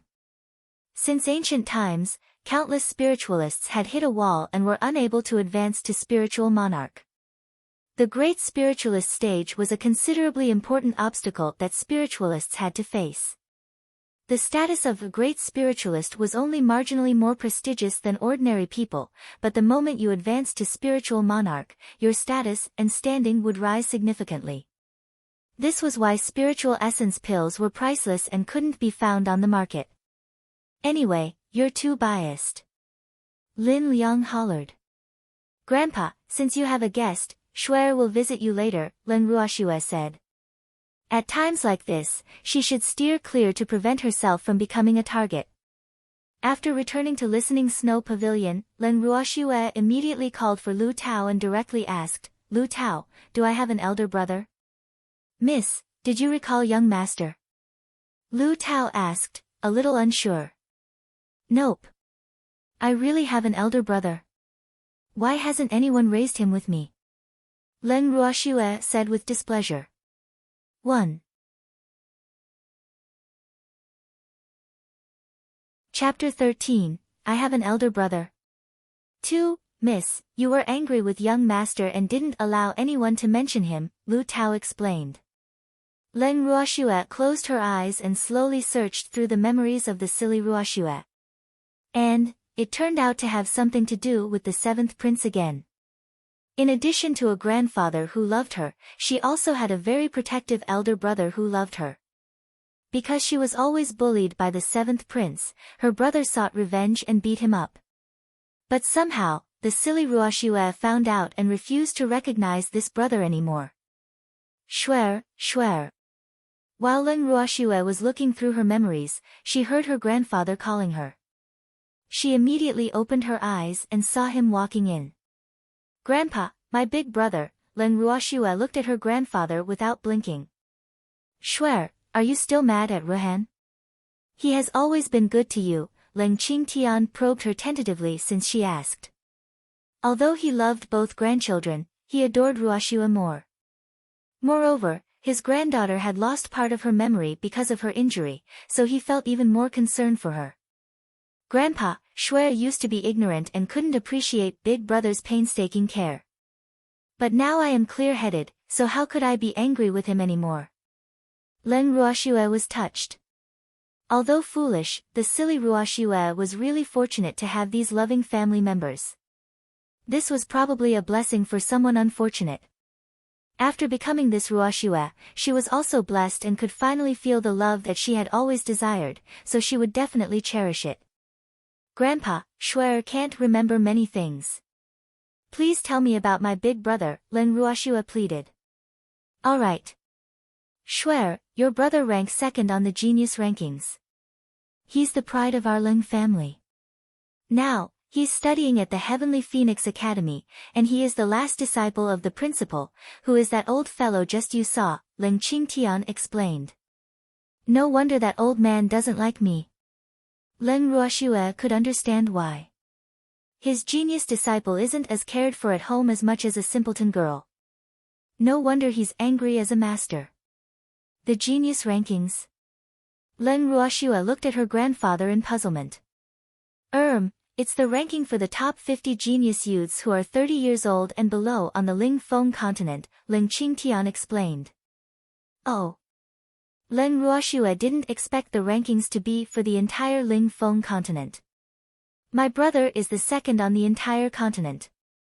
He must be a stunning and exceptional genius. Grandpa, who's first then? Len Ruoxue was curious about who was even better than her brother. Hua Qing, the genius young master of the Hua family, the first of the 5 great families. Is his aptitude better than my brother's? Both of them have superior grade spiritual power affinity, but his spiritual power has one more attribute than Ruhan's. The genius rankings first compared spiritual power affinity and then spiritual power attributes. If both were the same, there would be a tie. Grandpa, I want to visit my brother tomorrow, Leng Ruoxue suddenly said. After hearing about him, she was very curious about this talented brother who loved his sister. Good. Sure, there's actually something else, Leng Qingtian said hesitantly. What is it, Grandpa? Leng Ruoxue was puzzled. It was rare to see her grandfather hesitating. Leng Qingtian thought for a moment, and then he took out the imperial edict, handed it Shuer, and gestured for her to see for herself. Leng Ruoxue opened the edict in bewilderment. Yi Chen. Who is that? Leng Qingtian was relieved that his precious granddaughter didn't seem to be as angry as he thought she would. Yi Chen is from one of the 5 great families. He's the second son from a side branch of the Yi family. His mother is the 7th prince's aunt, noble Consort Fang's biological sister. But, he was born frail and sickly. After listening to her grandfather's explanation, Leng Ruoxue understood now. It's that 7th prince again. The emperor evidently has a scheme regarding grandfather. Why is the 7th prince like a lingering ghost always haunting me? Better not let me meet him, or else he will get it. Grandpa, just ignore the imperial edict. Getting married or not is up to me. Leng Ruoxue said somewhat arrogantly. She didn't have a good impression of the imperial family, so she didn't want to get involved with them, albeit Yi Chen was not that closely related. As long as she pretended to be intellectually disabled, she was sure the emperor couldn't do much to her.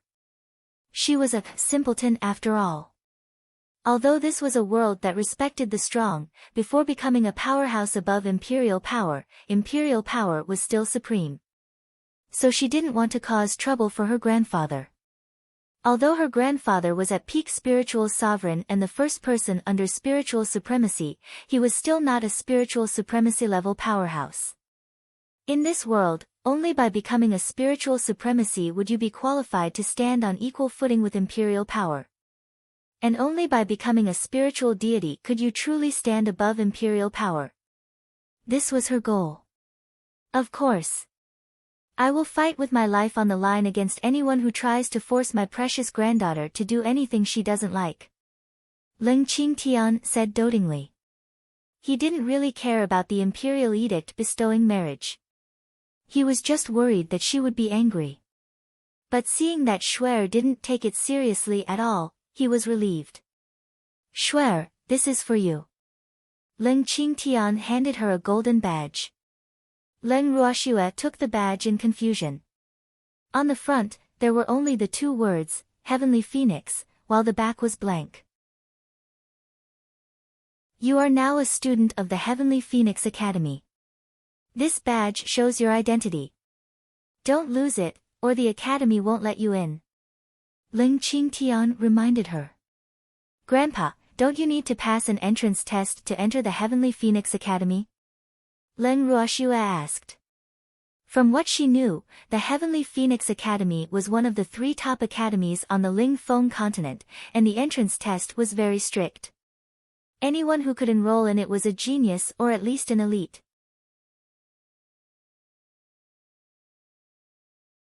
Chapter 14, Sibling Reunion. It's alright. Grandpa has been friends with that old man for a long time. Besides, he is Ruhan's master. Shouldn't he give me this face? Moreover, he should feel honored that my darling granddaughter is willing to study at his academy, Leng Qingtian said proudly. Upon hearing her grandfather's narcissistic comment, Leng Ruoxue was at a loss for words. However, in order to keep her talent from being discovered, she really had to go through the back door. With this in consideration, she couldn't help being moved by her grandfather's carefulness. The next day, she greeted her grandfather before heading to the Heavenly Phoenix Academy with Lu Tao.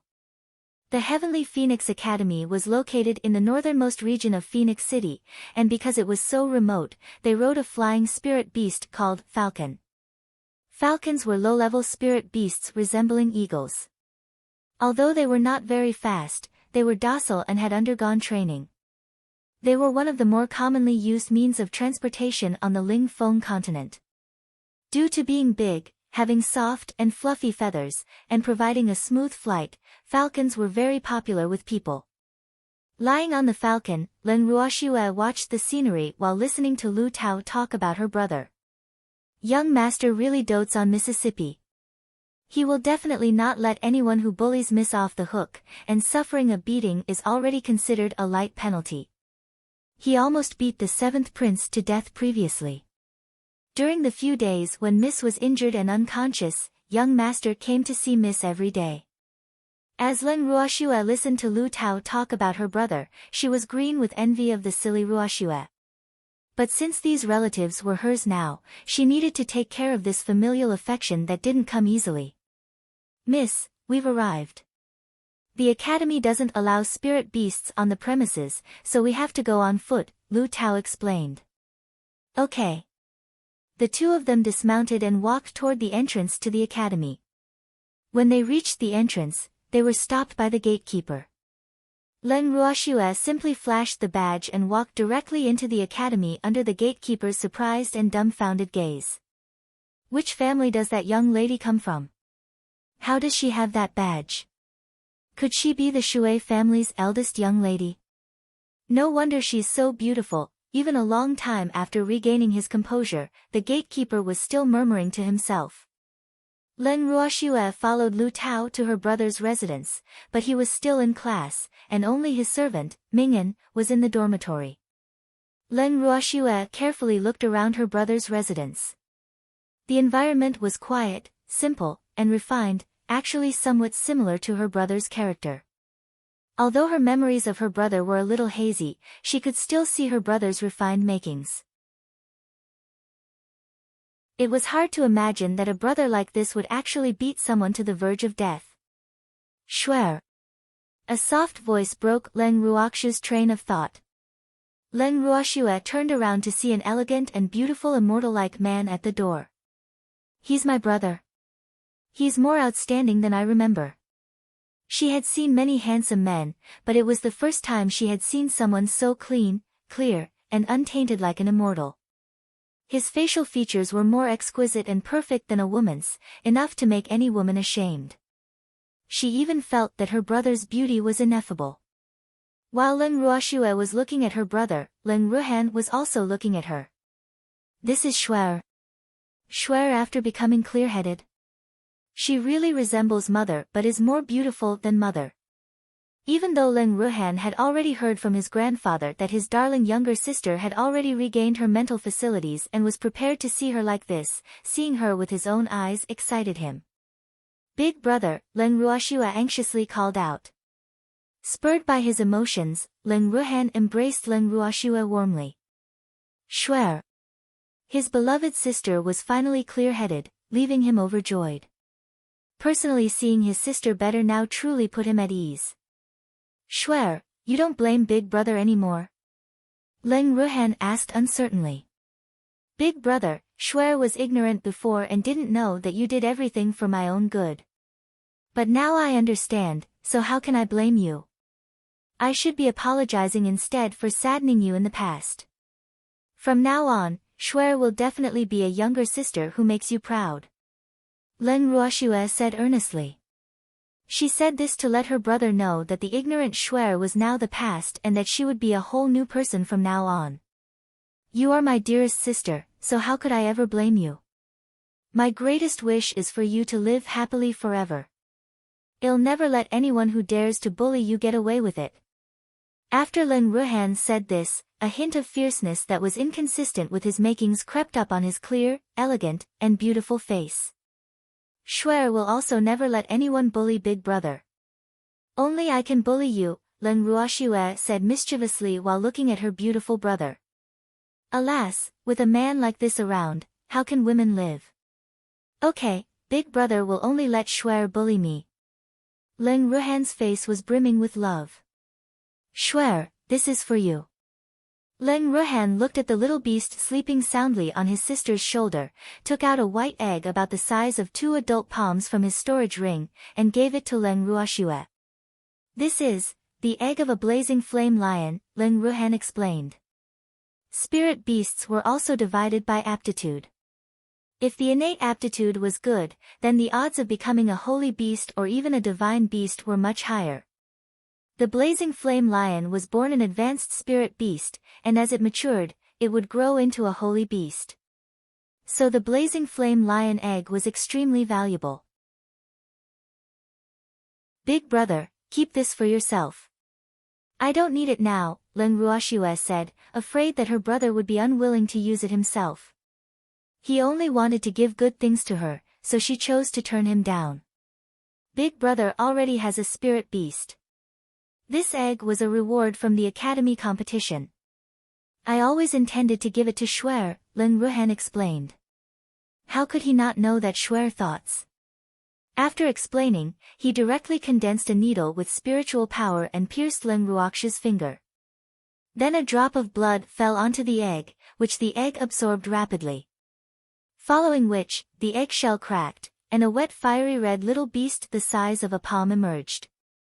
The little beast shook its wet fur, and when it was dry, it pounced into Leng Ruoxue's arms and began rubbing against her to show its affection. And then it proceeded to eat its eggshell.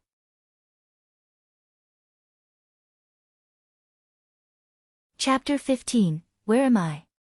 The contract methods for spirit beasts were mainly two types, the equal contract and the master-slave contract. But these two contracts applied only to mature spirit beasts, and a beast trainer had to tame them before forming a contract. For spirit beast eggs, the process was not as troublesome. Just dripping a drop of blood on an egg was all it took to recognize a master. Furthermore, contracts established this way led to better tacit understanding between the spirit beast and the owner than ones formed with mature spirit beasts. Therefore, some top families would give their geniuses the eggs of high-level spirit beast for them to nurture from birth. But raising spirit beasts from infancy was very time-consuming and resource-intensive, whereas mature spirit beasts could be utilized directly.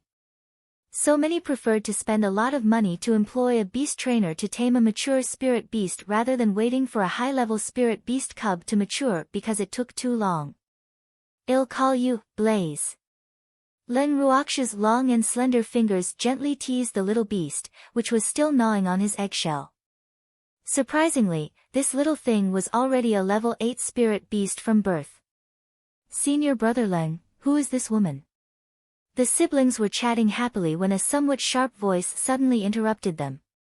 Leng Ruoxue's beautiful eyes looked up with displeasure at the source of the voice, only to see a woman staring at her with a face full of envy. The scowl on the woman's face ruined her originally pretty looks. And the way she looked at her big brother was as though he was her property and she couldn't wait to swallow him all for herself. As she looked at Leng Ruoxue, her fiery red eyes were flashing with vicious hatred. Did I offend her somehow?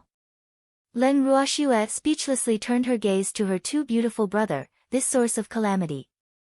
Jealous women were unreasonable, but blindly jealous women were dreadful. In particular, her jealous glare made it seem as though someone had murdered her entire family. Who let you enter? Leng Ruhan's voice was cold and indifferent. What's wrong with Mingyan? Didn't I tell him not to let anyone disturb me? Senior brother Leng, who is this woman? Fu Mingzhu questioned as if she didn't hear the indifference and displeasure in Leng Ruhan's voice. She was the most beloved eldest young lady of the Fu family and the #1 beauty in the Eastern Lagoon Empire. She had long believed that senior brother Leng would belong to her sooner or later. But now, a woman he was treating special appeared, and this woman was even more beautiful than her, making a fire of jealousy blaze in her heart. She hated the fact that there even existed women who were more beautiful than her, not to mention this one who came to snatch senior brother Leng away from her. Furthermore, she had always wanted that blazing flame lion egg, yet he actually gave it to this woman. As she looked at that cute little lion gnawing on the eggshell, the flames of jealousy in her heart burned even more violently. Get out! Leng Ruhan couldn't even bother with her. Senior brother Leng, we are about to become engaged. How can you treat me like this? Fu Mingzhu said with grief as tears began to well up in her eyes, making her look extremely pitiful, to the point where she was tugging at others' heartstrings. Looking at how this overbearing woman suddenly turned into a delicate woman who seemed to have suffered bullying in the blink of an eye, Leng Ruoxue couldn't help be wide-eyed. Her change was so fast. Why doesn't she go into acting? She's definitely at the level of an award-winning actress. She then looked at her brother with some sympathy. This woman isn't blackmailing him somehow, right? Otherwise, why would he become engaged to her? I didn't hear Grandpa mention this, or even Grandpa doesn't know. Leng Ruoxue's beautiful eyes darted about as she made all sorts of wild guesses. Get out! Leng Ruhan came to the end of his patience. If she weren't his good friend's sister, he would have thrown her out. Woo! Fu Mingzhu sobbed bitterly as she ran away. She was going to find her big brother to complain. She would not let that woman go. Big brother, don't bother about her. She's just my good friend's sister, Leng Ruhan said casually. The siblings weren't really bothered by this sudden incident and continued chatting for a while. Seeing that it was getting late, Leng Ruoxue was afraid that grandfather would be worried, so she left the academy under the reluctant gaze of her brother. Before leaving, she gave her brother a bottle of crystal honey from her grandfather. Crystal honey had the effect of improving spiritual power, which he needed right now. Miss, you're back. As Leng Ruoxue entered Listening Snow Pavilion, Cui Zhu welcomed her back. Grandpa. Shuer is back. Ah. This little blazing flame lion, Leng Qingtian, who had been waiting for his granddaughter to return in Listening Snow Pavilion, looked at the little lion lying in Shuer's arms.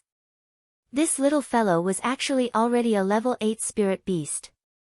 His name is Blaze, a gift from Big Brother, Leng Ruoxue said helplessly. When baby woke up and saw this little lion, he began to throw a temper tantrum at her. Grandpa also has something for you. Leng Qingtian took out a purple bracelet and handed it to her.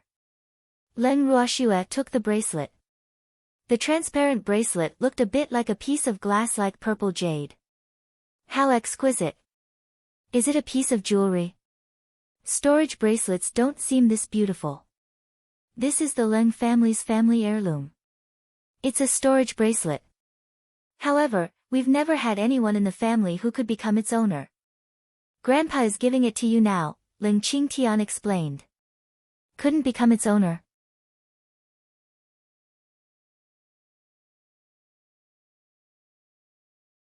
Chapter 16, The Space in the Bracelet. This is inside the Heaven and Earth bracelet, idiot. A childish voice sounded in Leng Ruoxue's ears. Who's talking? Leng Ruoxue looked around. Big sister, below. In Leng Ruoxue's arms, baby motioned her to look down with his small paw. She looked in the direction his paw was pointing and saw a chubby, pink, and tender toddler about a year old, wearing only a red belly band. Whose toddler is this? Leng Ruoxue couldn't help stretching out a finger and gently poking the too cute pink and tender face. Why you are taking advantage of this young master. Woo woo woo. Pervert. The toddler's big, dark, and bright eyes were full of tears as he complained aggrievedly. Leng Ruoxue's face turned dark as she stared at this little boy. She merely poked this little thing on the face. How did she become a pervert? You, a little boy, is a young master. Leng Ruoxue was speechless. How could such a small boy be a young master? The toddler, who claimed to be a young master, looked at Leng Ruoxue with big teary eyes for a long time before finally saying, You're bullying me. Woo, okay. Big sister was wrong. Don't cry. Leng Ruoxue coaxed helplessly. Fortunately, no one else was here. Otherwise, they might think that she was bullying this little kid. Why was she attracting small things that pretended to be pitiful and loved to cry recently? Can you tell big sister where we are now? Leng Ruoxue continued to coax. This place looked inhabited, but why was there only a child with no adults? I said it earlier. This is within the heaven and earth bracelet. The cute little toddler looked at Len Ruoxia's eyes with a gaze that seemed to suggest that she was stupid. Heaven and earth bracelet? Len Ruoxia still had some doubts in her eyes. Okay, she admitted that this toddler could despise her, but she really didn't know what this heaven and earth bracelet was. Wait a minute. Heaven and earth bracelet? Is it the bracelet I'm wearing? Len Ruoxia's gaze shifted to the purple bracelet on her wrist. The little toddler nodded, his bright black eyes looking at Len Ruoxia unblinkingly. You are now the owner of the heaven and earth bracelet, and we are currently in the space within the bracelet. This young master is the artifact spirit of the heaven and earth bracelet, the toddler explained simply with a gaze that said, you should understand now. 1. Could this be the legendary portable space? Len Ruoxia was surprised.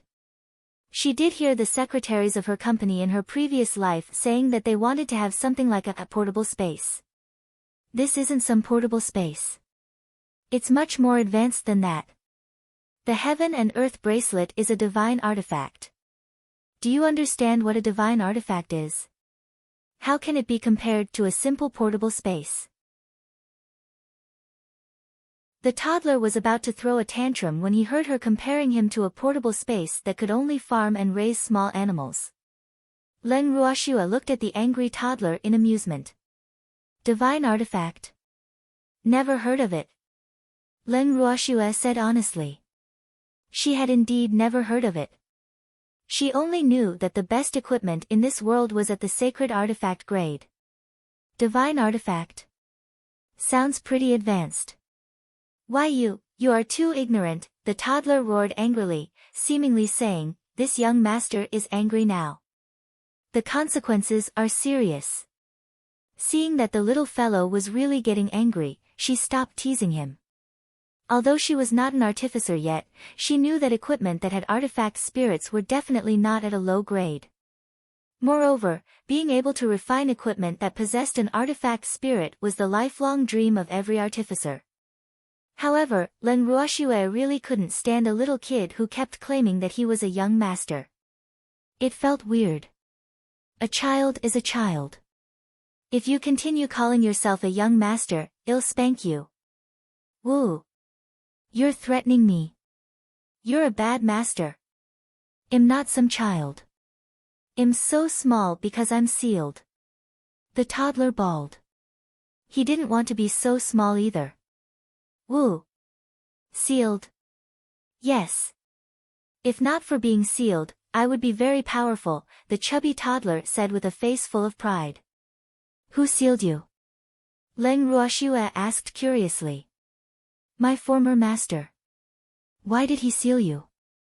Because he was dying and afraid that I would fall into the wrong hands. He also said that my new master would help me unlock the seal. The toddler looked at Len Ruoxia expectantly. Me? Yes. How do I unlock your seal? You can't do it now. Master, you are still too weak, the toddler said honestly with some regret in his bright black eyes. Am I being despised by the artifact spirit again? Len Ruoxia felt very uncomfortable. Master, come with me. The toddler turned around. The little fellow brought her into that purple bamboo house, took out a jade slip from who knows where, and gave it to her. 2. What is this? Len Ruoxia looked at the jade slip in her hand suspiciously. This is my former master's cultivation technique. Master, you can only unlock my seal after you cultivate it. Master, your current cultivation level is simply too low, the toddler explained. Len Ruoxia looked at the jade slip but didn't know where to start.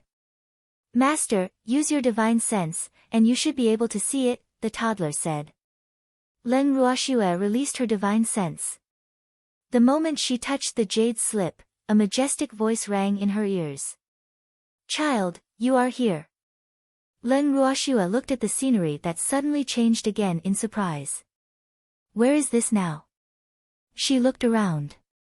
This is definitely not in the purple bamboo house. As she pondered, a noble and handsome man in a black and gold robe appeared in front of her. Who are you? Leng Ruoxu's beautiful eyes looked at the noble man in front of her. This man had a pair of dazzling and bright eyes, as though he could suck people into them.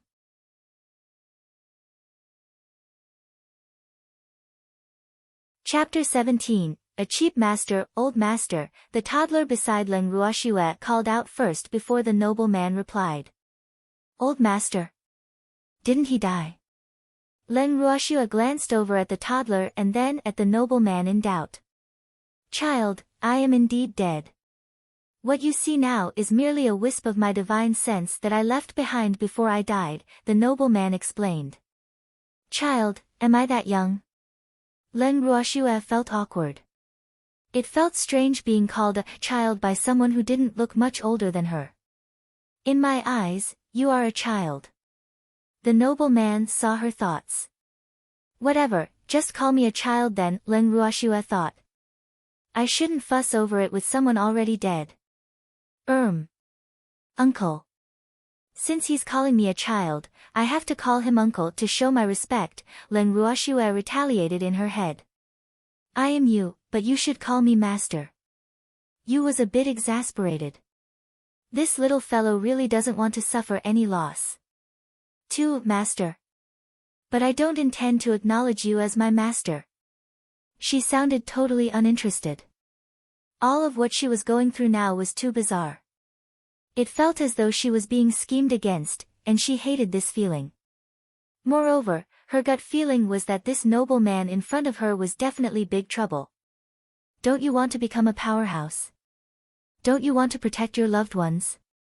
You didn't feel offended by Leng Ruoxu's indifferent attitude. In fact, he felt some appreciation for her. Worthy of being the disciple I chose. She's still so calm. Someone else would have been so overjoyed that they would have already forgotten everything and wouldn't have been able to refuse after finding the magical bracelet and given a chance to be my disciple. I do, but I hate trouble, Leng Ruoxue answered honestly. In this world where the strong were respected, only by becoming a powerhouse would she not be at the mercy of anyone and be in control of her destiny. However, she was rational. She knew that all good things came with a price, so she wasn't willing to put her future in the hands of a complete stranger. What a paranoid little fellow. Yu smiled. Of course, he could tell what Leng Ruoxue was thinking. Paranoid? Perhaps. At least I won't believe that a complete stranger would be so good to me for no rhyme or reason. As the saying goes, what goes around comes around. Who knows what sort of traps may be waiting for me if I accept his benefits? After all, she was a shrewd businesswoman in her previous life, so she would find it hard to believe a stranger who didn't want anything in return. Moreover, after being reborn in this world and obtaining the familial love she had always wished for, she was more cautious and cherished her life even more. How could she risk it by willingly getting herself into trouble? Child, if you want to become strong to protect your loved ones, you must become my disciple.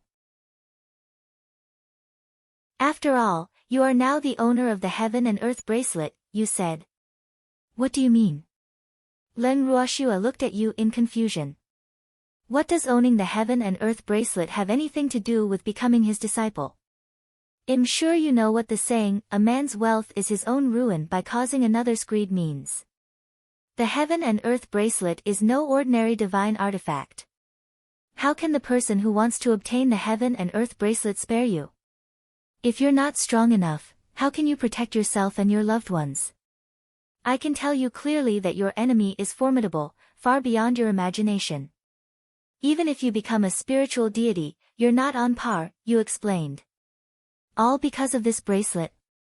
Leng Ruoxue was hesitant. What kind of lousy bracelet is this? Why does becoming its owner attract a powerful enemy? If I knew it would cause so much trouble, I would have thrown it away. She really hated her curiosity now. I'm not a lousy bracelet. Due to becoming the owner, Leng Ruoxue couldn't hide her thoughts from the toddler. After saying this, he looked at his owner pitifully with tears welling up in his black eyes. He knew that his owner was shunning him. Woo woo. Leng Ruoxue stared at him speechlessly. Why does this artifact spirit cry so much? Well, you can say that everything is fate, you said meaningfully as he looked at the little black beast lying on Leng Ruoxu's shoulder. Of course, Leng Ruoxu understood the principle of, a man's wealth is his own ruin by causing another's greed. But isn't there a better way? She wasn't ambitious at all. She wanted to be a powerhouse, but that was just because she hoped to safeguard her loving family better. But according to what you said, even if she became a spiritual deity, she wouldn't be strong enough to face that powerful enemy. Child, the conditions for the Heaven and Earth bracelet to recognize its owner are very stringent. You must possess a body of chaos, which is what you call having spiritual power of all the attributes. Furthermore, the bracelet can't be taken off after it recognizes an owner until the owner dies. And this death means even your soul will vanish. Do you know what that entails? You won't even have the chance to be reborn, you continued explaining. His words thoroughly dispelled Leng Ruoxu's thoughts of wanting to get rid of the bracelet. 3. Unable to be taken off. So I can only accept this hot potato. Even if I don't want it, I have no choice but to accept it. 1. Fine then. After all, she was already the owner of the bracelet. She had never been someone who ran away from her problems. Although she hated trouble, it did not mean that she feared trouble. Since she would be facing a powerful enemy, she had no choice but to become even stronger. She would absolutely never be at the mercy of others. Fine, I will be your disciple. But before that, I have a question. Leng Ruoxu said after deliberation. I know what you're thinking. I can tell you that my heaven-defying art is a top-tier technique. As for that enemy, you will understand in due time, you said lightly. Although Leng Ruoxu hadn't officially become his disciple yet, he already considered himself her master. Seeing that he didn't want to say more, she didn't pry any further. Without any reluctance, she respectfully kowtowed to him 3 times and formally acknowledged him as her master.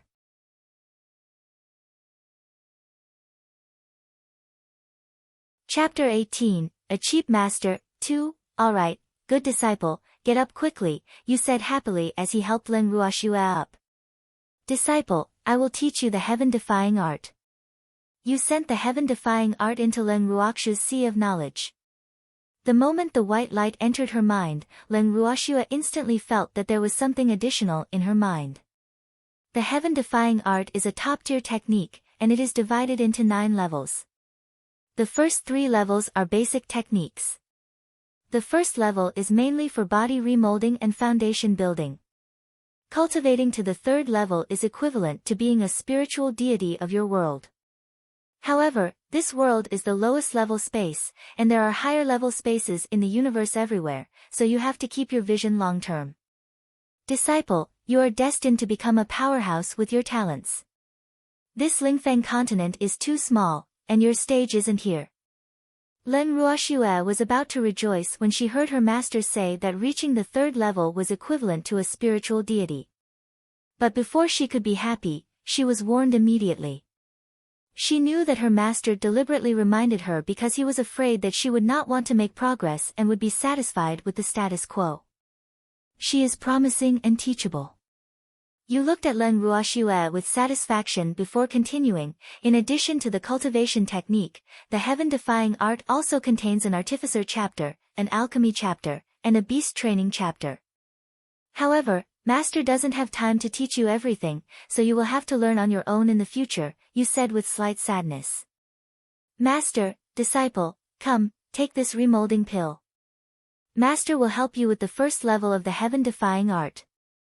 You handed her a milky white pill. Leng Ruoxu reached out to take the pill, and its peculiar fragrance drifted to the tip of her nose. It's so fragrant. Leng Ruoxu knew that the pill should not be exposed to the air for too long. Otherwise, the efficacy of the pill would reduce. So she hurriedly took the fragrant pill into her mouth and sat cross-legged. Disciple, circulate the heaven-defying art, you reminded, and then poured his own spiritual power into Leng Ruoxu's body to help her remold her body and build her foundation. Cultivating the heaven-defying art required an immense amount of spiritual power. Leng Ruox's current spiritual power was absolutely not enough. After a long while, you stopped inputting his spiritual power and then set up a barrier to protect her. Old Master, why isn't Master awake yet? The heaven-defying art is different from other techniques. The higher the talent, the longer the cultivation time for the first level. You watched the two little guys stare at his disciple and could not help but smile. Big sister. Master.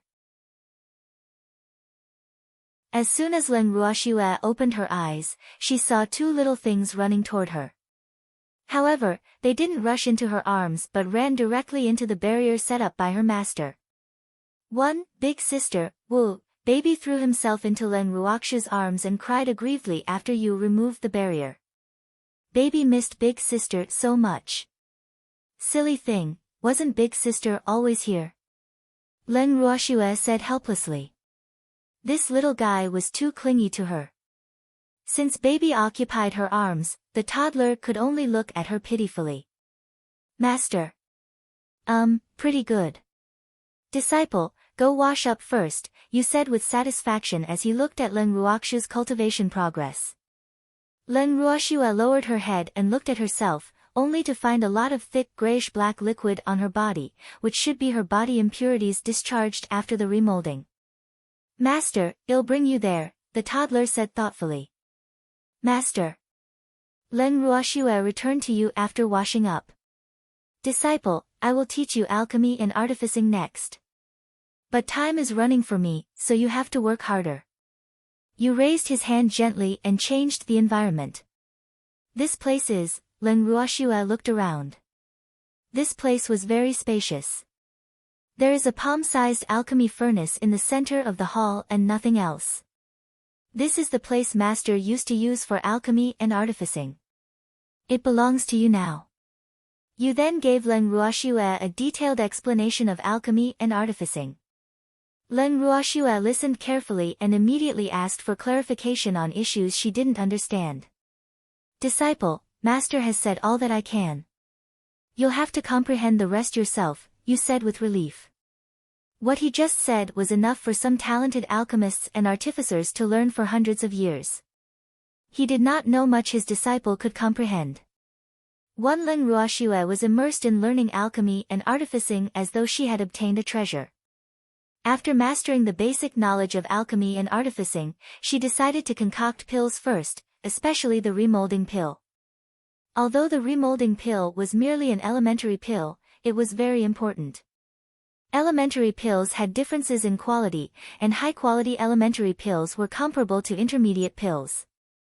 The quality and success rate of pills completely depended on the level of the alchemist, the proficiency of the technique, the level of the flame, and the degree of control over the flame.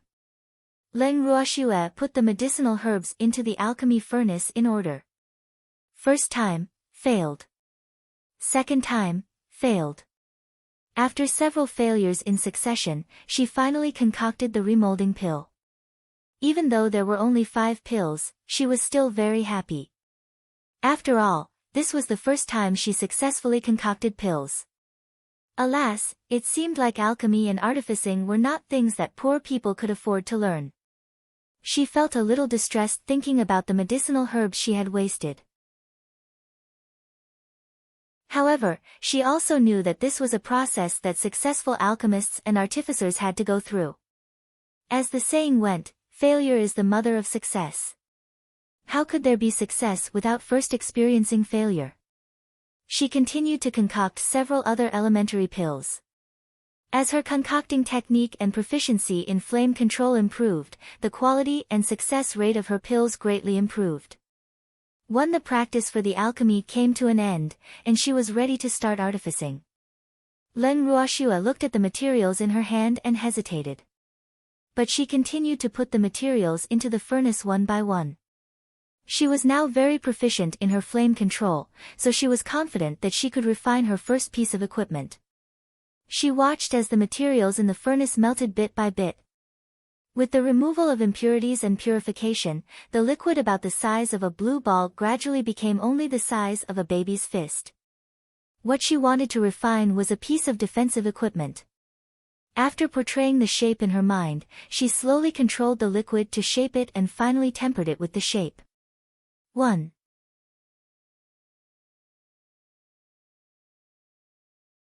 Chapter 19, Cultivating the Heaven-Defying Art Success. Len Ruoxue was beside herself with joy while looking at the small azure earrings in her palm, even though the grade of this piece of equipment wasn't high, only at the treasured artifact grade. Not bad. You managed to refine an advanced treasured artifact on your first try. You appeared from nowhere next to Len Ruoxue. He then looked at the pills that his disciple had concocted. Although there were only elementary pills, their quality had reached the intermediate grade. Her talents even made him, her master, a little jealous. Disciple, master's experiences on alchemy and artificing over the many years are recorded here. Yi handed Len Ruoxue a jade slip.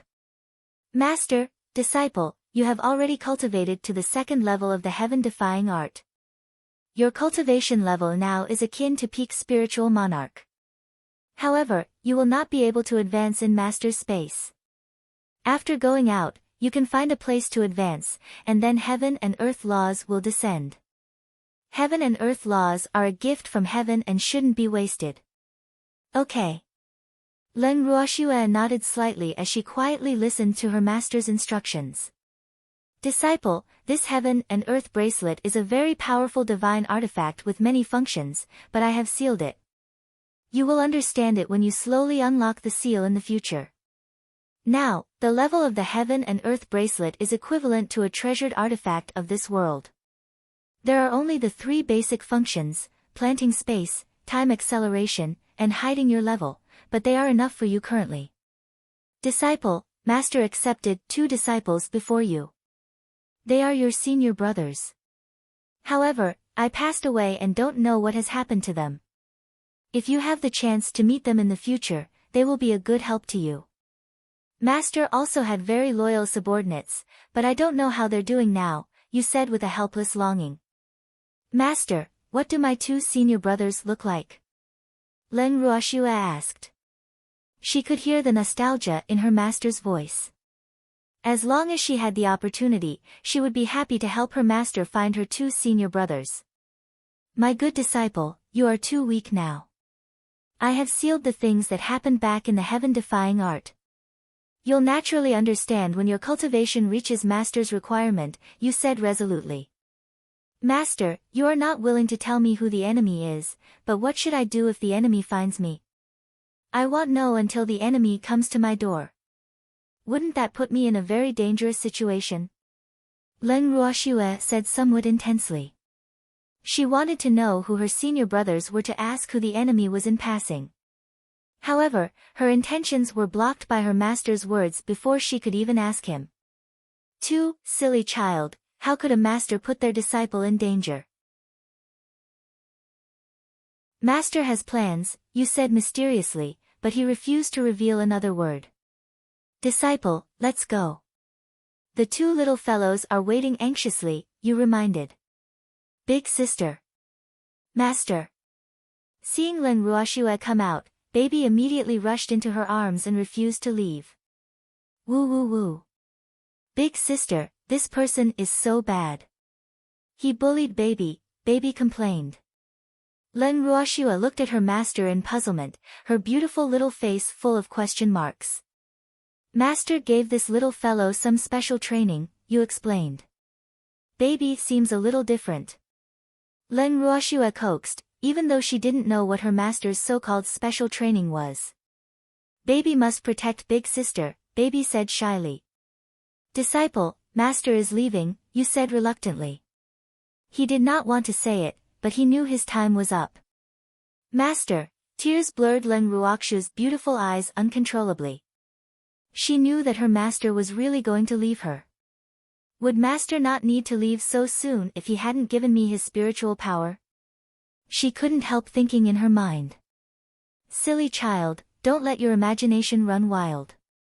All things come to an end, you said a little sadly. Master, Len Ruoxue knew very well that her master was currently merely a wisp of divine sense and would leave her sooner or later. Even though she was unwilling to accept him as her master at first, after getting along for so long and having her cheap master do his best to impart knowledge to her, she had already regarded him as family.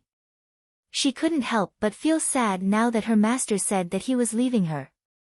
Old master, bad guy, seeing the body transformed by Yes' spiritual power disappear in front of them little by little, the three of them felt very uncomfortable. The atmosphere became depressed and gloomy, and no one spoke for a long time. Let's go out, Leng Ruoxue said after some time. Master, even though you've stayed here for almost 5 years, only 5 hours have passed outside, the chubby little toddler explained thoughtfully, knowing that his master was afraid her family would worry. 6 Leng Ruoxue nodded and looked at the little toddler. Do you have a name? After coming in for so long, she had only focused on cultivating and still didn't know his name. I don't have a name yet. I was just able to manifest my body before being sealed, the toddler said. I'll name you Qingju then, Leng Ruoxue said after some thought. Thank you for giving me a name, Master, Qingju, the toddler said happily. Call me big sister like baby, Leng Ruoxue said. She would feel guilty if a toddler called her master, as if she was engaging in exploiting child labor. Big sister. Baby looked at Leng Ruoxue with some annoyance. Someone came to snatch his big sister away. Leng Ruoxue calmly caressed baby's soft fluff. Why is this little guy so possessive? She then left the bracelet with baby in her arms. After returning to her room, Leng Ruoxue saw the little flame lion, who was sleeping on her bed, looking for something with those big fiery red watery eyes. After he saw her, his eyes released a ray of dependence, and he wanted to get close to her but dared not. Leng Ruoxue looked at the little guy's pitiful appearance and couldn't help but laugh. This little thing was scared because baby was in her arms.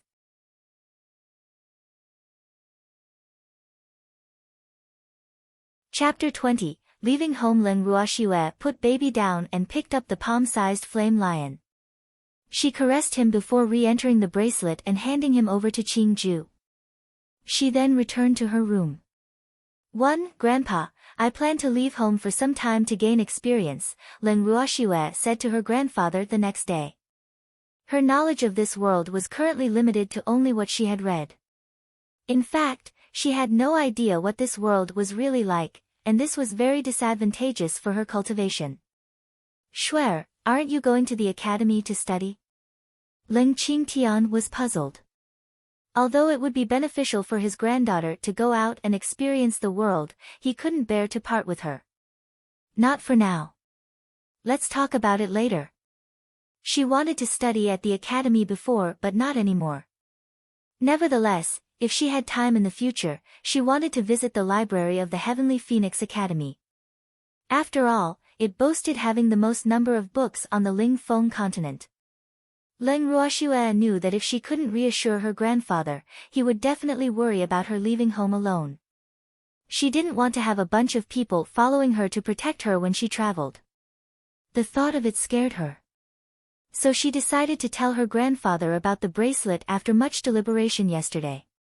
Where is this? Leng Qingtian looked around in surprise. Grandpa, this is the space inside the bracelet I told you about, Leng Ruoxue explained. The spiritual energy here is so dense, Leng Qingtian was at a loss for words. What Shuer had just told him was out of this world. If he hadn't seen this place with his own eyes, he would have never believed it. Shuer is really blessed. Shuer, don't let anyone else know about this place, Leng Qingtian warned her. After recovering from his initial shock, he immediately realized that if anyone knew about this place, his precious granddaughter would be in danger. Yes. If you weren't my dearest grandpa, I wouldn't have told you, Leng Ruoxue said playfully. Grandpa, this is the heavenly essence pill my master concocted to help you break through to spiritual supremacy. And it won't affect your future cultivation progress. She passed him a jade vial. Unexpectedly, there's a pill that can help break through to spiritual supremacy. Leng Qingtian couldn't help but be excited. He had been stuck at peak spiritual sovereign for many years and had been unable to break through. Now he finally had a chance. And this is for Big Brother. Leng Ruoxue handed her grandfather an emerald green fruit. After settling everything, Leng Ruoxue left Phoenix City with Baby and Blaze. 6. The illusionary forest was the largest forest on the Ling Feng continent, and it had countless spirit beasts and all sorts of heavenly materials and earthly treasures. But at the same time, it was extremely dangerous. However, as the saying went, nothing ventured, nothing gained.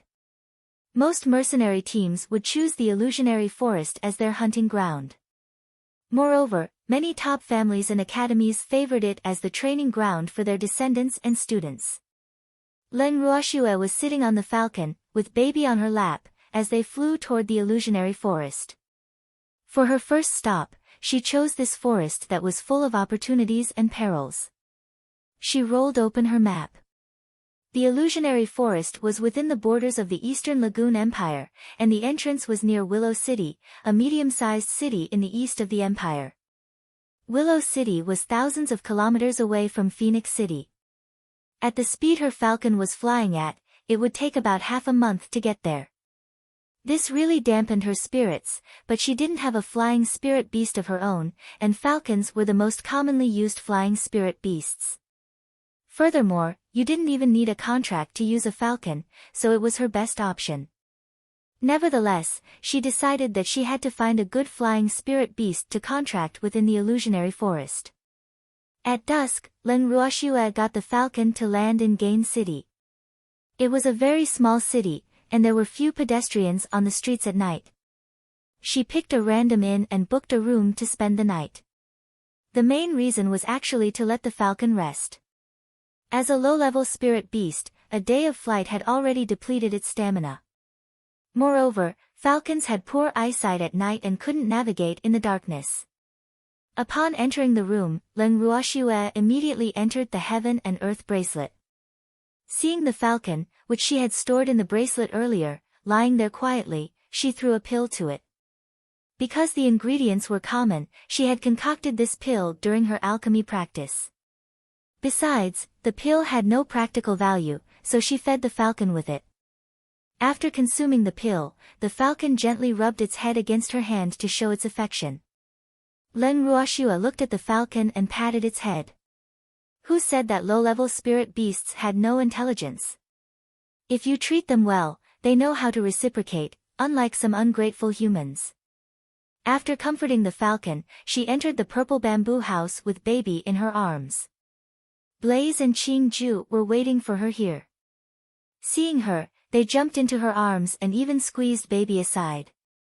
Noticing tears welling up in Baby's aggrieved eyes, she couldn't help finding it amusing. With Qingju's support, Blaze was no longer as afraid of Baby as before. You three, don't be naughty. Big sister is going to cultivate, Leng Ruoxue said. After a night of cultivation, Leng Ruoxue exited the bracelet, checked out of her room, and went to the mercenary union, where she registered as a mercenary with martial artist as her profession. 3 martial artist was the lowest among the 4 major professions. Those who chose to become martial artists were mostly those who couldn't awaken their spiritual power and become spiritualists but still wanted to change their lives and status. Therefore, martial artists were generally commoners. Usually, martial artists would register at the mercenary union, and being a mercenary was their main source of income. Martial artists had 6 stages. Only martial artists at the martial sovereign stage and above had the status to receive good treatment. Leng Ruoxue chose to become a martial artist to avoid unnecessary attention. The mercenary union in Gain City was tiny and didn't have many people, so registering was smooth. Afterward, she hopped onto the falcon and left Gain City.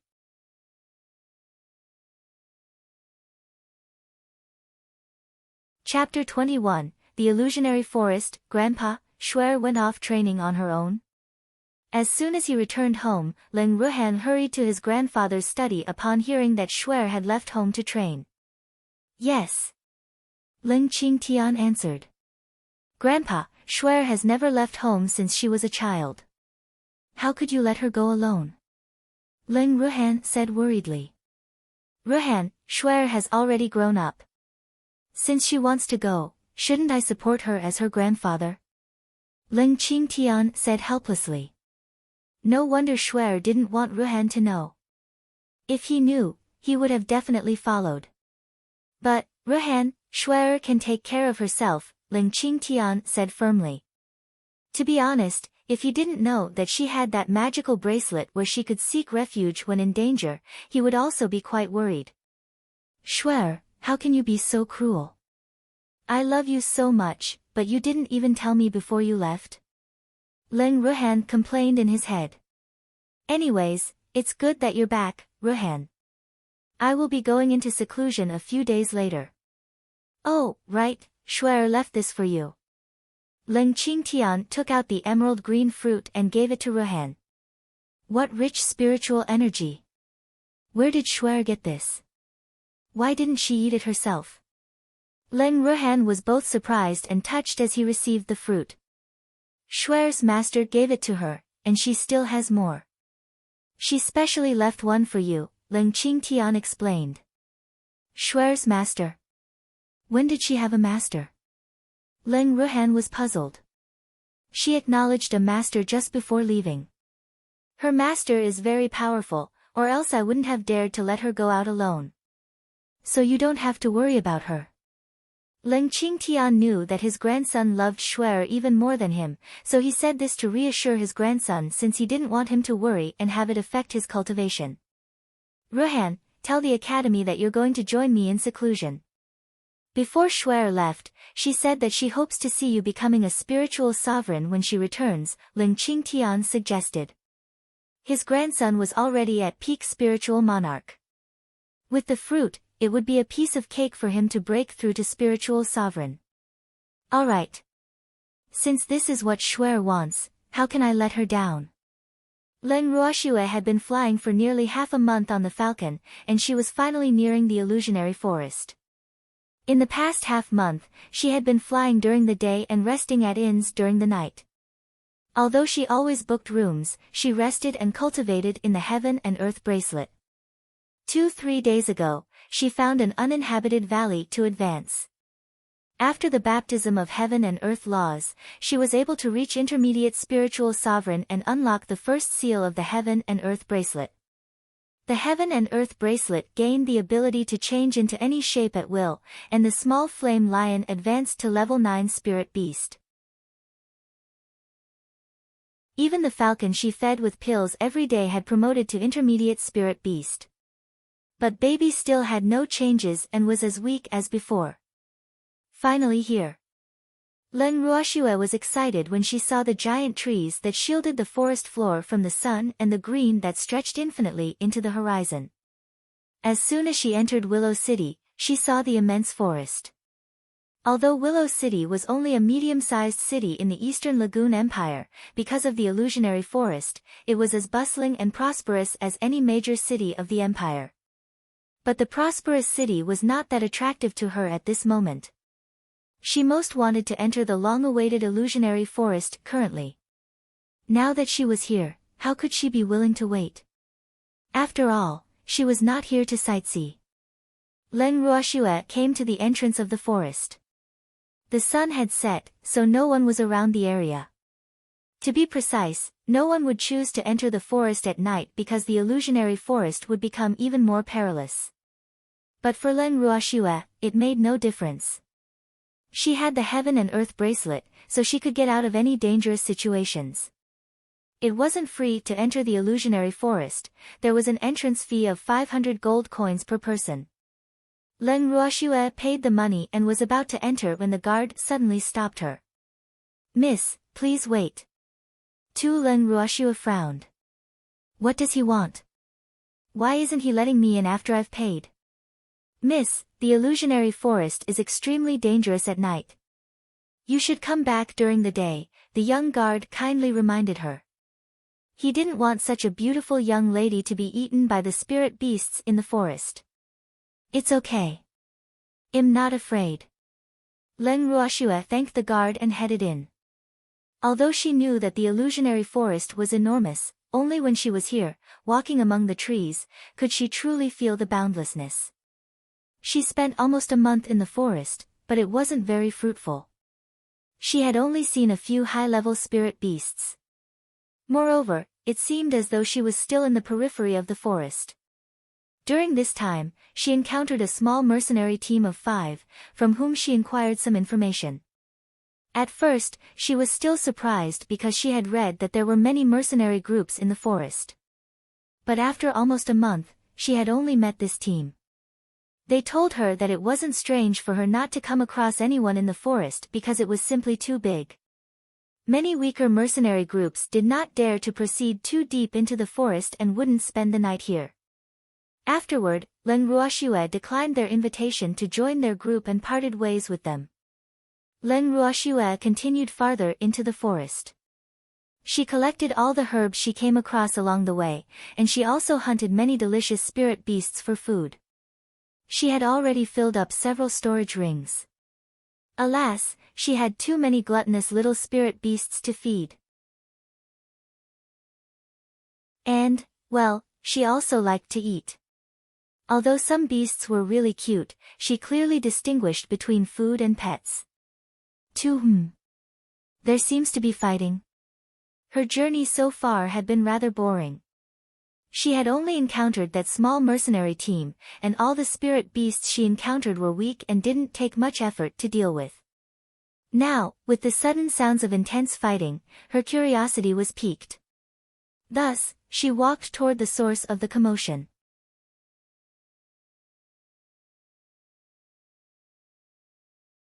Chapter 22, Purple-Eyed Snow Fox. Those are, Purple-Eyed Snow Fox and Earth Lizard.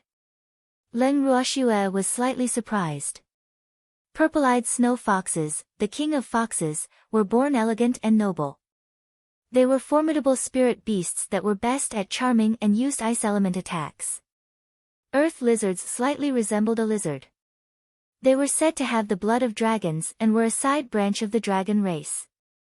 Earth lizards were of earth attribute spirit beasts and were best at defense. Although she didn't know why the purple-eyed snow fox and earth lizard were fighting, she could sense that they were higher level than her, so she kept her distance to avoid being caught in the crossfire. Spirit beasts could be divided into elementary, intermediate, advanced, holy, and divine beasts. Levels 1 to 3 were elementary, 4 to 6 were intermediate, and 7 to 9 were advanced. Holy beasts and divine beasts each had 9 levels as well.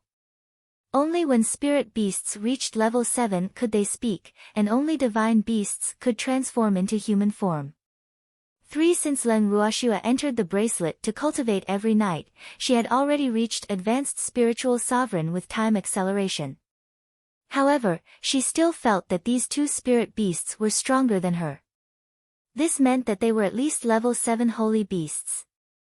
Levels 1 to 5 holy beasts were equivalent to human spiritual sovereigns, and level 7 and above holy beasts were equivalent to human spiritual supremacies.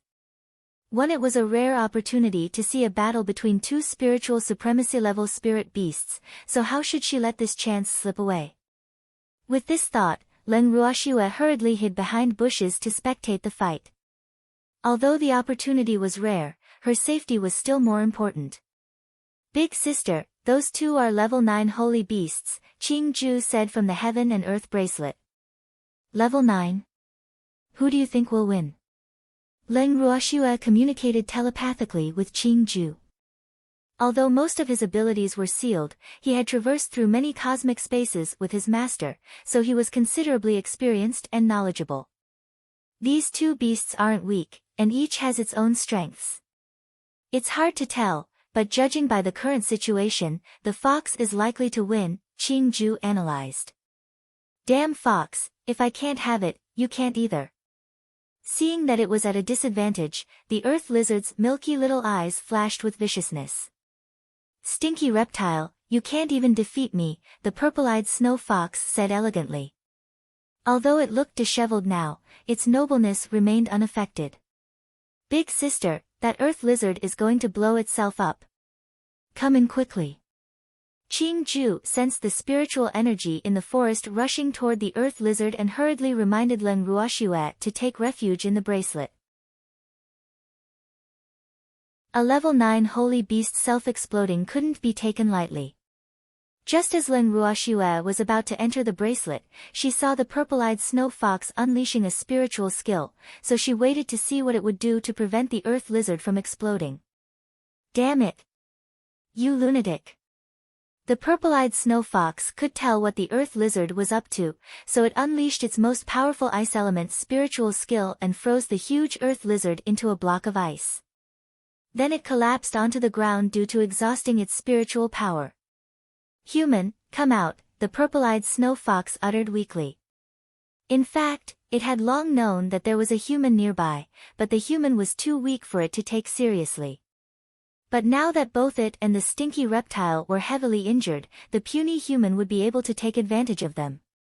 Since the snow fox was aware of her presence, Len Ruoxue stopped hiding and walked out from behind the bushes without hesitation. Upon seeing the little human, the purple-eyed snow fox was stunned. It's actually a woman, and she looks decent too. The best-looking human I've seen. I would rather die than acknowledge a weak human as my master. Despite being in a tattered state, the purple-eyed snow fox was still arrogant. The proud spirit beast would never acknowledge a weak human as its master, even if she looked decent. Weak? Is it referring to me? Len Ruoxue was a bit depressed. Although her cultivation wasn't high, she wasn't weak either. She wasn't even hiding her strength currently. But if she knew that the beast only saw her as looking decent, she would be even more depressed. Len Ruoxue examined the snow fox before her. Blood and dirt covered its white fur, and it had injuries all over its body. Although it was riddled with wounds, it still maintained its natural elegance. She had heard that purple-eyed snow foxes were spirit beasts with a noble bloodline. The nobler the bloodline, the scarcer the spirit beast. So this snow fox could definitely be regarded as a legendary spirit beast, rare and precious. Everyone liked beautiful things, and she was no exception. But even though she liked this snow fox a lot, she didn't want to force the fox when it was in a difficult situation. Len Ruoxue approached the snow fox, who was lying motionless on the ground from overdrawing its spiritual power and severe injuries, and stuffed a pill into its mouth. I don't intend to tame you forcibly. She was also very proud. Then she turned and left. Dumbfounded, the snow fox watched as the weak human departed. What's going on? Isn't this human supposed to capture me while I'm weak and find a beast trainer to tame me? Why is she leaving? This isn't right. The smart snow fox was confused. What? My injuries have healed, and even my spiritual power has restored? Let me try. I'm really okay. That pill. Seeing the human walk farther and farther away, the snow fox hurriedly got up and chased after her. Len Ruoxue looked at the large 2-meter-tall snow fox blocking her way in bewilderment. Why didn't you capture me and find a beast trainer to tame me? The snow fox asked doubtfully. Its beautiful, amethyst-like watery eyes reflected a glimpse of shyness. Do you think that all humans will capitalize on your injuries to capture you, then find a beast trainer to tame and contract you? Len Ruoxue threw a question back instead. Yes.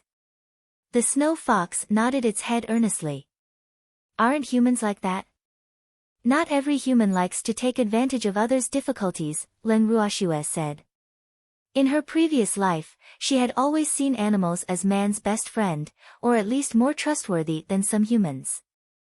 Moreover, her grandfather once told her that humans and spirit beasts should be best friends, and both her grandfather and big brother treated their spirit beasts as family members. The Leng family would never treat their spirit beasts as mere tools. You're tuning into the Blissful Bookshelf YouTube channel. We're so grateful for your support, and don't forget to subscribe to join us on this incredible journey through captivating stories.